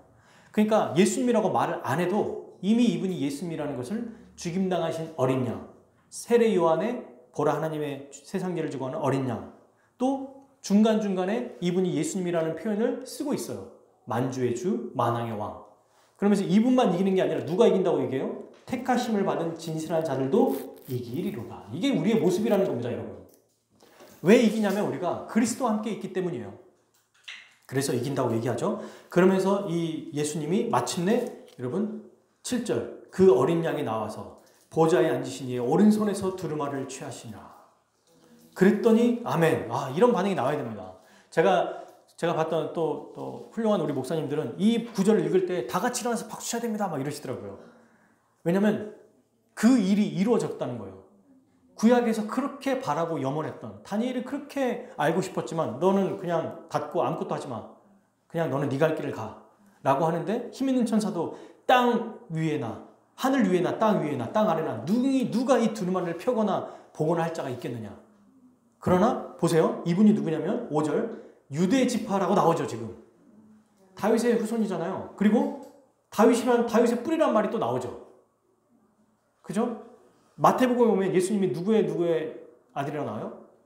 하나님의 아들? 아브라함의 자손?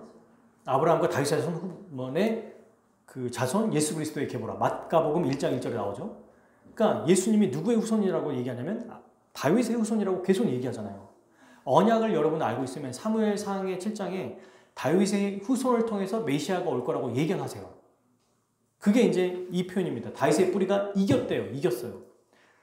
그리고 그 두루마리 일곱을 떼시리라. 이때 사자라고 나옵니다. 그러니까 예수님이 어떤 분이다? 사자예요. 사자. 모든 동물의 왕 중의 왕. 그러니까 사탄과 그의 졸개들도 완전히 물리칠 수 있는 사자예요. 그런데 그분이 어떻게 물리쳤느냐? 그 방법은 죽임당함으로 물리쳤어요. 진짜 다 쓸어버린 게 아니라 자기가 대신 인류의 죄를 당해서 죽으심으로 이기셨다는 겁니다. 아멘. 그 이제 구절이 5절과 6절. 그러니까 이 5절과 6절은 그 복음의 내용의 핵심이 다 담겨 있는 거예요, 이거는. 그죠? 십자가에 못 박혀 죽으시고 죽으심으로 예수님이 말씀하시죠. 요한복음에서 다 이루었다라고 하시는. 그래서 뭐라고 말해요? 다윗의 뿌리가 이겼으니 라고 얘기합니다. 다 이루셨어요. 하나님의 뜻을 완전히 성취하셨어요. 하늘 보좌에 올라가시고 이제는 내가 올 것이다. 완성하기 위해 올 것이다 라고 얘기했어요. 심판하기 위해 오신다기보다 완성하기 위해 오시는 거예요. 심판은 이미 이루어지고 있습니다. 그리고 뭐 하냐면 또 찬양해요. 9절 인복을 떼기 합당하시도다. 일중 죽임 당하시사 피로 사서 하나님께 드리고 이런 찬양 있죠. 죽임 당하신 어린 양 찬양 있잖아요. 그 찬양이 12절이에요. 능력과 부와 지혜와 힘과 존귀와 영광과 찬송 받으시 합당하도다. 왜 이 찬양을 하냐면 그분이 심판하시고 그분이 역사를 이루시고 그분이 우리 교회를 보호하시니까 찬양하는 겁니다. 아멘. 자, 이제 더 우리가 조금 더 보고 이제 마치려고 하는데요. 아까 심판도 봤었고 이런 중에 교회가 이제 이렇게 나와요. 그리고 교회가 나오고 자 4장 5장에 하늘 보좌에서 삼위 하나님과 예수 그리스도가 나오고 그 예수님이 인을 떼시죠. 그러면 이제 인을 뗐을 때 심판이 6장부터 나오기 시작합니다. 아까 제가 살펴봤던 것처럼. 그리고 그 심판이 쭉 가면 되는데 이 심판이 누구에게 미치지 않냐면 교회에게 미치지 않는 거예요. 근데 여기서 하나 또 제가 빠뜨렸는데 사도 요한이 4절에 보면 5장 4절에 보면 두루마리를 펴거나 보거나 하기에 합당한 자가 보이지 아니하기로 내가 크게 울었더니 엄청 엉엉 울었대요. 왜 울었을까요? 심판이 일어나지 않으면 하박국 선지자도 얘기하죠.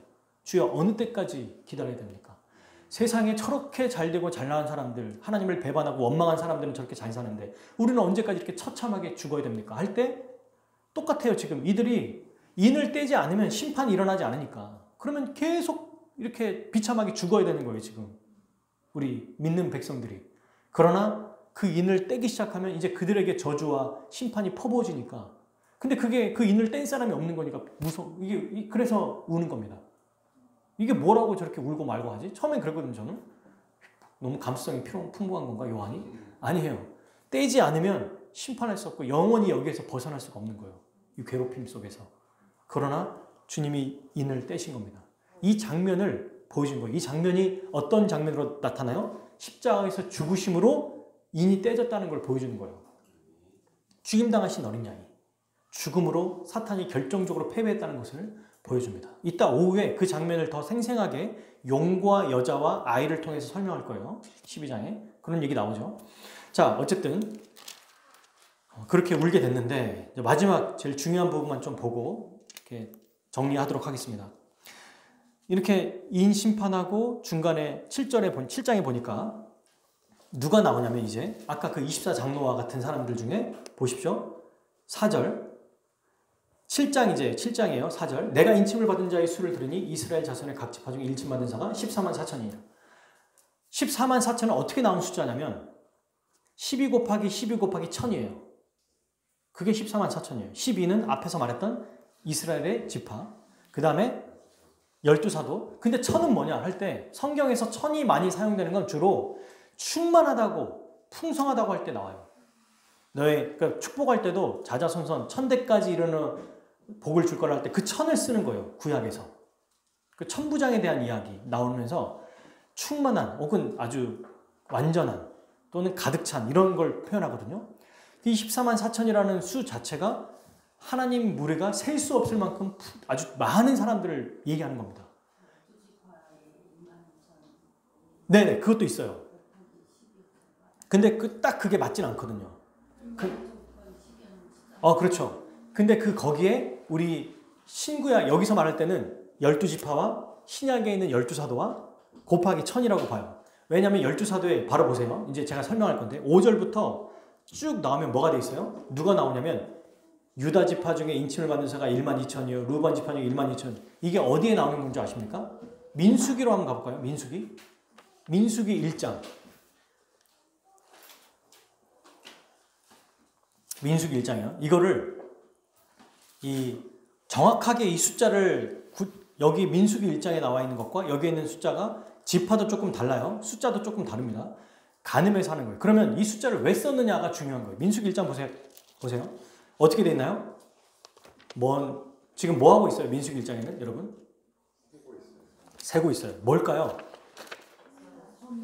왜 세죠? 맞습니다. 전쟁에 나갈 남자들의 수를 세고 있는 거예요. 14만 4천을 통해서 뭘 보여주고 있는 거예요? 하나님의 그림을 좀 더 이제 확장시키고 분명하게 보여주는 건데 4장 5장에서는 24장로였고 그리고 하나님을 예배하는 게 우리 교회의 모습이라고 했죠. 근데 보호해 주시는 게 첫 번째로는 예배를 위해서 보호해 주시는 게 맞아요. 근데 두 번째 뭐냐? 바로 이제 한 단계 전진하는 거예요. 어떤 자들이냐면 14만 4천 곧 12 곱하기 12 하나님의 백성들은 이 땅에서 영적 전투를 벌이는 사람들이라는 것을 보여주는 거예요. 이게. 그래서 민수기를 가지고 옵니다. 이 장면을 그대로 11장에서 한 번 또 설명해요. 제가 아까 말씀드렸죠. 요한계시록은 계속 똑같은 걸 반복한다고. 그죠? 자, 이 멤버들이 뭐 하냐면 그리고 마지막에 전쟁에서 이기고 그리스도와 함께 아까 우리가 살펴봤던 17장 14절에 만주의 주유 어린 양이신 그분이 택함받은 자들 부르시고 택함받은 자들도 함께 이길 것이다 라고 했던 그 구절 우리가 읽었잖아요. 그 얘기가 나오죠. 그러면서 이분이 바로 어떤 분이냐면 이 사람들이 하나님의 백성들이에요. 쭉 나와요. 그리고 뭐 하냐면 엎드려 경배하고 살아갑니다. 자, 이 모습을 한번 보여줘요. 지금 하늘에서 어떤 모습이냐면 하나님을 찬양하고 또 예배하면서도 이 모습을 예배하는 것만 봤더니 예배만 하는 거구나 라고 봤더니 그게 아니라 전쟁하는 모습으로 나타나는 거예요. 지금 이게 뭐지? 그래서 이제 7인을 떼면서 다시 이제 나팔이 쭉 나오고 아까 나팔도 잠깐 얘기했죠. 그러다가 마지막 나팔 직전에 두 증인이 나옵니다. 자, 11장 오늘 보고 이제 마치도록 하겠습니다. 11장 보십시오. 또 내가 지팡이 같은 갈대를 주며 말하기를 일어나서 하나님의 성전과 제단과 그 안에서 경배하는 자들을 측량하되 나오죠. 안에서 경배하는 자들, 그러니까 하나님의 백성들을 측량한다는 것은 이제 보호해 주신다는 뜻이고 2절에 보면 성전 바깥은 측량하지 말고 그대로 두라. 이방인에 줬으니 밟힐 것이다. 그러니까 지금 뭐가 있냐면 보호하시는데 핍박도 있다는 거예요. 여러분. 성전 바깥은 내버려 두라. 성전은 하나님의 백성을 의미한다고 그랬잖아요. 그의 안은 측량해요. 그 안은 보호해요. 우리의 영혼은 보호하지만 실제로 우리의 외적인 삶은 이방인들에게 밟힌대요. 언제 동안? 2절에 42달 나오네요. 42달. 아까 봤던 요한계시록에 한때, 두때, 반때. 지금 3절에 1260일. 이게 뭘 의미하냐? 아까 말씀드렸죠. 한때, 두때, 반때. 그 다음에 그 42달, 1260일. 이때가 아까 다니엘에서 잠깐 설명 안 했던 것 같은데 언제 일어날 일이라고 그랬어요? 마지막 때라고 그랬죠. 마지막 때를 다니엘은 3년 반이라고 그랬고 한때, 두때, 반때라고 했고 그걸 차용해서 계시록에서는 똑같은 거를 날로 지금 바꿨어요. 그게 다니엘을 통해서 언제 일어나는 거라고요? 마지막 날이에요. 근데 그 종말이 예수님 말씀하셨죠? 진짜로 횟수로 42달, 처지면 60일이 아니라 예수님이 오셔서 이루어진 일, 그리고 이루어지고 있는 일, 하늘 보좌에서 지금 성취하는 마지막 완성할 때까지의 일, 이미와 아직 사이의 그 기간이 상징적으로 한때, 두때, 반때, 42달, 1260일. 그리고 계시록 20장에 나오는 천년 왕국의 천년의 시간이라는 것을 상징한다고 보는 겁니다. 42달이라고 하는 게 그런 의미인 거예요. 갑자기 나온 게 아니라 다니엘서에서 다니엘아 마지막 때는 이런 일이 일어날 거야 라고 하면서 3년 반이 일어나는데 그러니까 그 3년 반을 세대주의자들은 진짜 횟수로 3년 반의 대환란을 받고 막 전쟁이 일어난다는데 그걸 왜 그것만 상징으로 해석하지 않냐고요. 다른 것도 다 상징으로 해석하지 말아야지 그러면. 그러니까 이상한 괴물을 막 그려놔요. 그런 장면을 보면은. 아닙니다. 다 상징이에요. 상징. 이거는. 42달 동안 뭐 한다? 짓밟히리라. 자, 교회는 하나님의 보호를 받는데 뭣도 받아요? 고난과 핍박도 받습니다. 짓밟히리라 그런 의미예요. 자, 그리고 보십시오. 3절 이제 두 증인이 나와요. 권세를 주리니 그들이 굵은 베옷을 입고 1260일 동안 예언하리라. 이 예언은 이렇게 될 것입니다. 아니라 앞에서 1장에서 우리가 살펴봤던 1장 3절인가요? 계시록 거기에 예언의 말씀을 읽는 자와 듣는 자 낳았죠. 이 예언이 똑같은 거예요. 뭐 하는 거냐면 회개하라. 천국에 가까웠다. 그리스도의 복음을 전하는 것을 예언하는 것이라고 말하는 겁니다. 그럼 이 사람들이 누굽니까? 두 증인이 4절 나와 있어요. 그들은 이 땅에 주 앞에 서 있는 두 감람나무. 이 두 감람나무는 시간이 없으니까 나중에 찾아보세요. 스가랴 4장 11절에 나오는데 스가랴는 성전 건축할 때 스룹바벨과 여호수아라는 사람이 성전을 건축해요. 그 두 사람을 두 감람나무라고 표현하는 거예요. 교회인 거죠. 교회를 건축하는 사람들, 교회. 그리고 또 이제 이게 불명확하게 우리가 알 수 있으니 그 뒤에 분명하게 설명합니다. 뭐? 두 촛대. 촛대를 요한계시록에서 뭐라고 설명했어요, 여러분? 1장 20절에. 1장 20절에 뭐라고 설명했죠? 촛대를? 제일 마지막 1장 20절. 네. 7 촛대는 7 뭐다? 교회다. 교회라는 거예요, 교회. 이 두 증인이 지금 예고하는 거는 교회라는 거예요. 상징으로도 이해하기 어려우면 이렇게 써놓습니다. 이해하도록. 그죠? 7 촛대, 그러니까 촛대 자체가 교회라고 지금 설명하고 있는 거죠. 11장에. 자, 그러면 교회가 어떤 일을 벌이는지 마지막 이 부분을 정말 딱 단번에 가고 마칠게요. 보십시오. 교회가 무엇을 하느냐? 5절. 만일 누구든지 그들을 해하고자 하면 그들의 입에서 불이 나와서 그들의 원수를 삼켜버릴 것이요. 누구든지 그들을 해하고자 하면 반드시 그와 같이 죽임을 당하리라. 엄청난 거예요. 뭐 하고 있을 때? 예언하리라 할 때. 복음을 전할 때. 언제 동안? 1260일 동안. 교회가 복음을 전하고 복음의 말씀대로 살아갈 때 이런 일이 벌어진다는 거예요. 이게 무슨 일이다? 복음의 말을 전할 때 어느 누구도 복음의 이 메시지를 통해서 구원받은 자를 해할 수 있어요? 없어요? 없어요.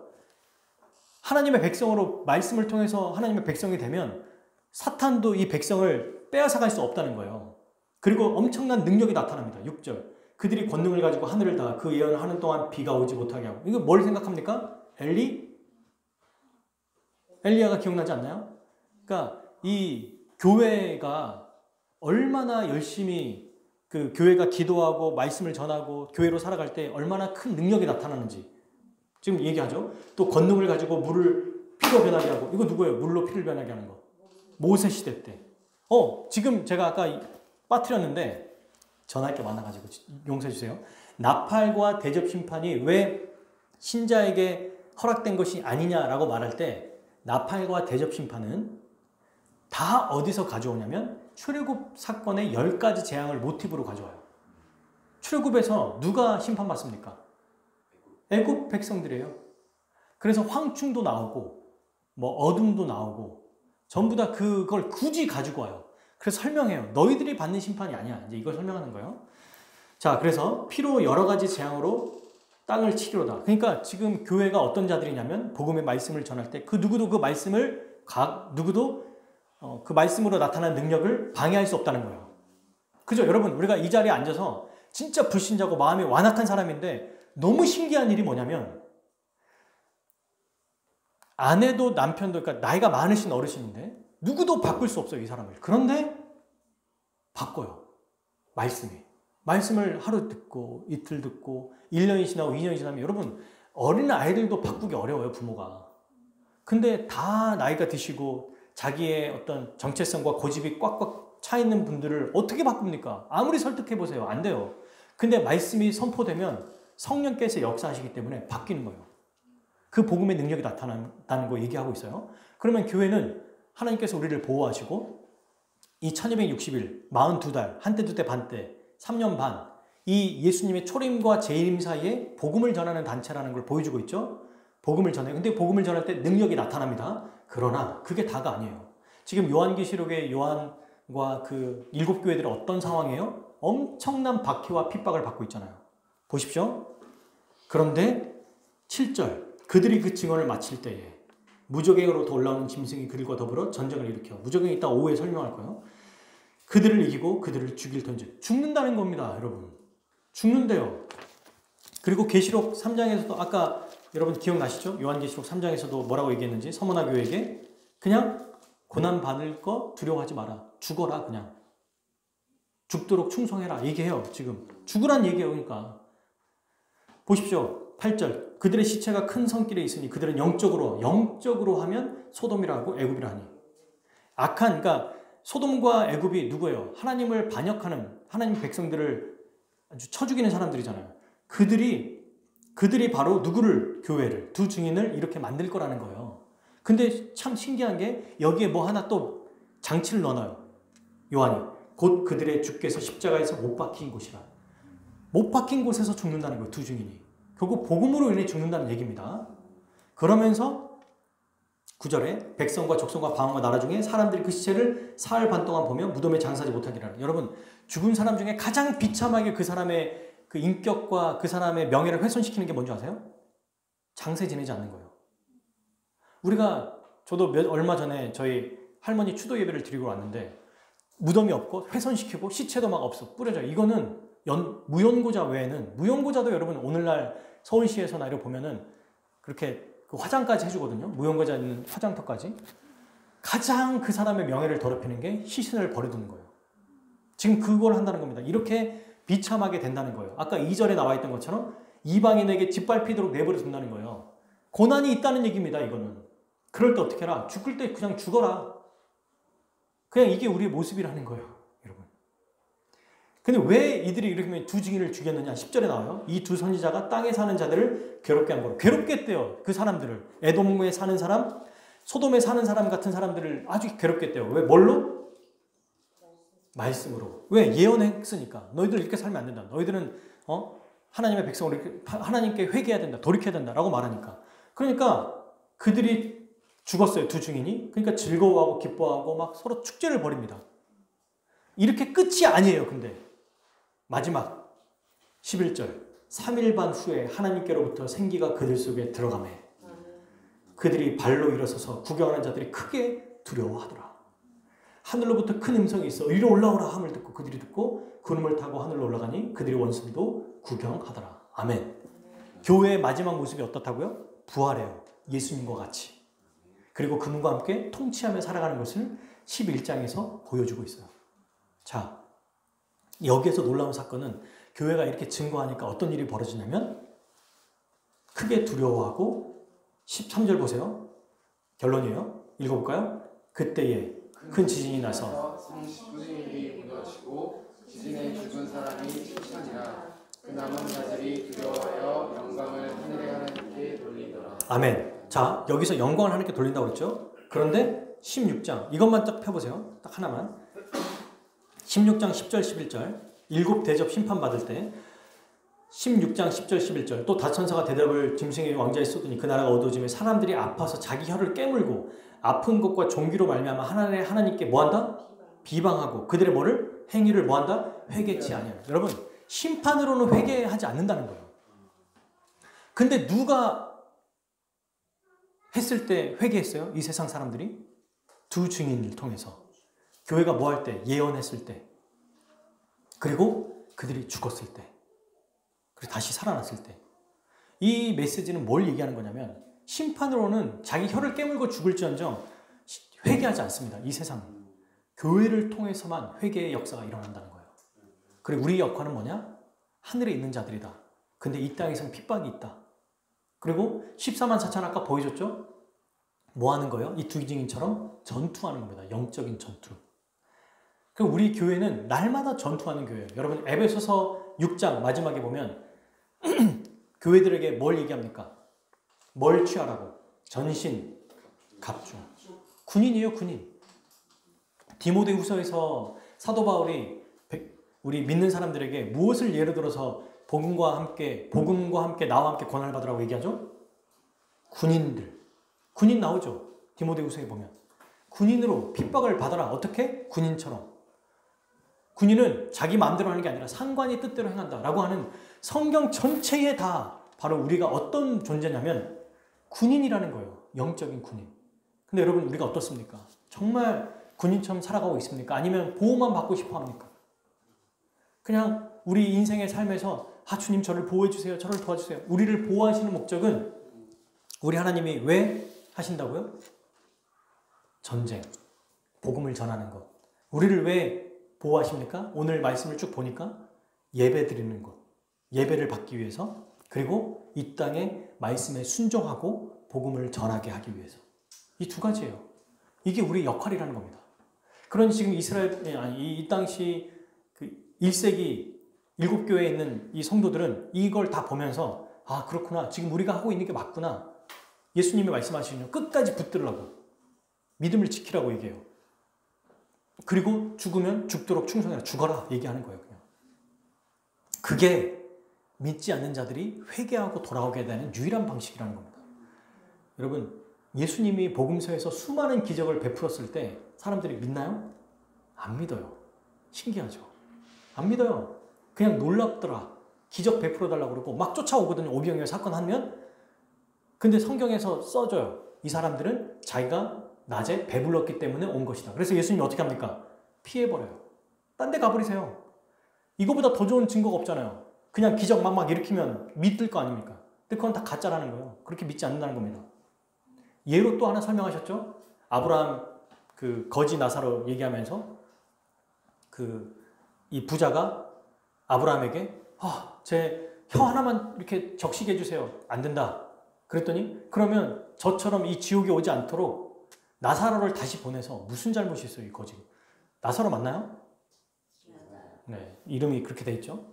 어쨌든 이 사람을 보내서 다시 내가 살고 있는 우리 가족들에게 가서 전도하게 해주십시오. 그럴 때 예수님 뭐라고 하세요? 하나님 거기서 죽은 자가 다시 살아나도 복음을 믿지 않으면, 말씀을 믿지 않으면 절대 돌아올 수 없다고 말씀하십니다. 우리의 역할이 이렇게 중요한 거예요. 사랑하는 여러분, 우리가 교회로서 우리의 정체성을 계시록이 정말 다각도로 보여주죠. 이미지로. 우리는 어떤 존재다? 하나님께 보호를 받는 존재, 하나님을 찬양하는 존재. 그런데 찬양으로 그치는 게 아니라 복음을 전파하고 말씀에 순종하는 자들이라는 거예요. 그럴 때 복이 있습니다. 듣고 순종할 때. 근데 그 순종은 피하면 안 돼요. 괴롭습니다. 그래서 오늘 제가 아까 읽지 않았던 것 중에 그 10장에 보면 천사가 얘기하거든요. 10절에 두루마리를 갖다가 먹으라고 그래요. 그랬더니 먹었더니 입에는 달고 배에는 쓰게 되더라 라고 나오거든요. 입에 달다는 것은 말씀 자체는 너무 꿀송이처럼 달아요. 근데 순종하고 그 말씀대로 살아가는 것은 씁니다. 이게 에스겔서에서 나와요. 똑같이. 거꾸로 나오긴 하지만 말씀을 듣는 건 너무 좋죠. 좋아요. 막 살아있잖아요. 근데 그 말씀에 순종하고 그 말씀대로 살아가는 것은 쓴 거예요. 그러나 그 일을 감당해야 됩니다. 그게 우리의 역할이고 그게 우리의 모습이고 그게 하나님께서 우리 교회를 이 땅에 세우신 목적이다. 이 땅을 살아가면서 우리는 영원한 하나님 나라, 우리가 하나님과 연동되어 있다는 것을 기억하고 우리 주 예수 그리스도가 우리를 통치하고 다스린다는 것을 영적으로 믿지 않으면 이겨낼 수 없습니다. 우리는 그런 자라는 것을 기억하라고 계시록을 주신 거예요. 이렇게 짧게 봤지만 얼마나 풍성합니까? 우리 같이 함께 기도하겠습니다.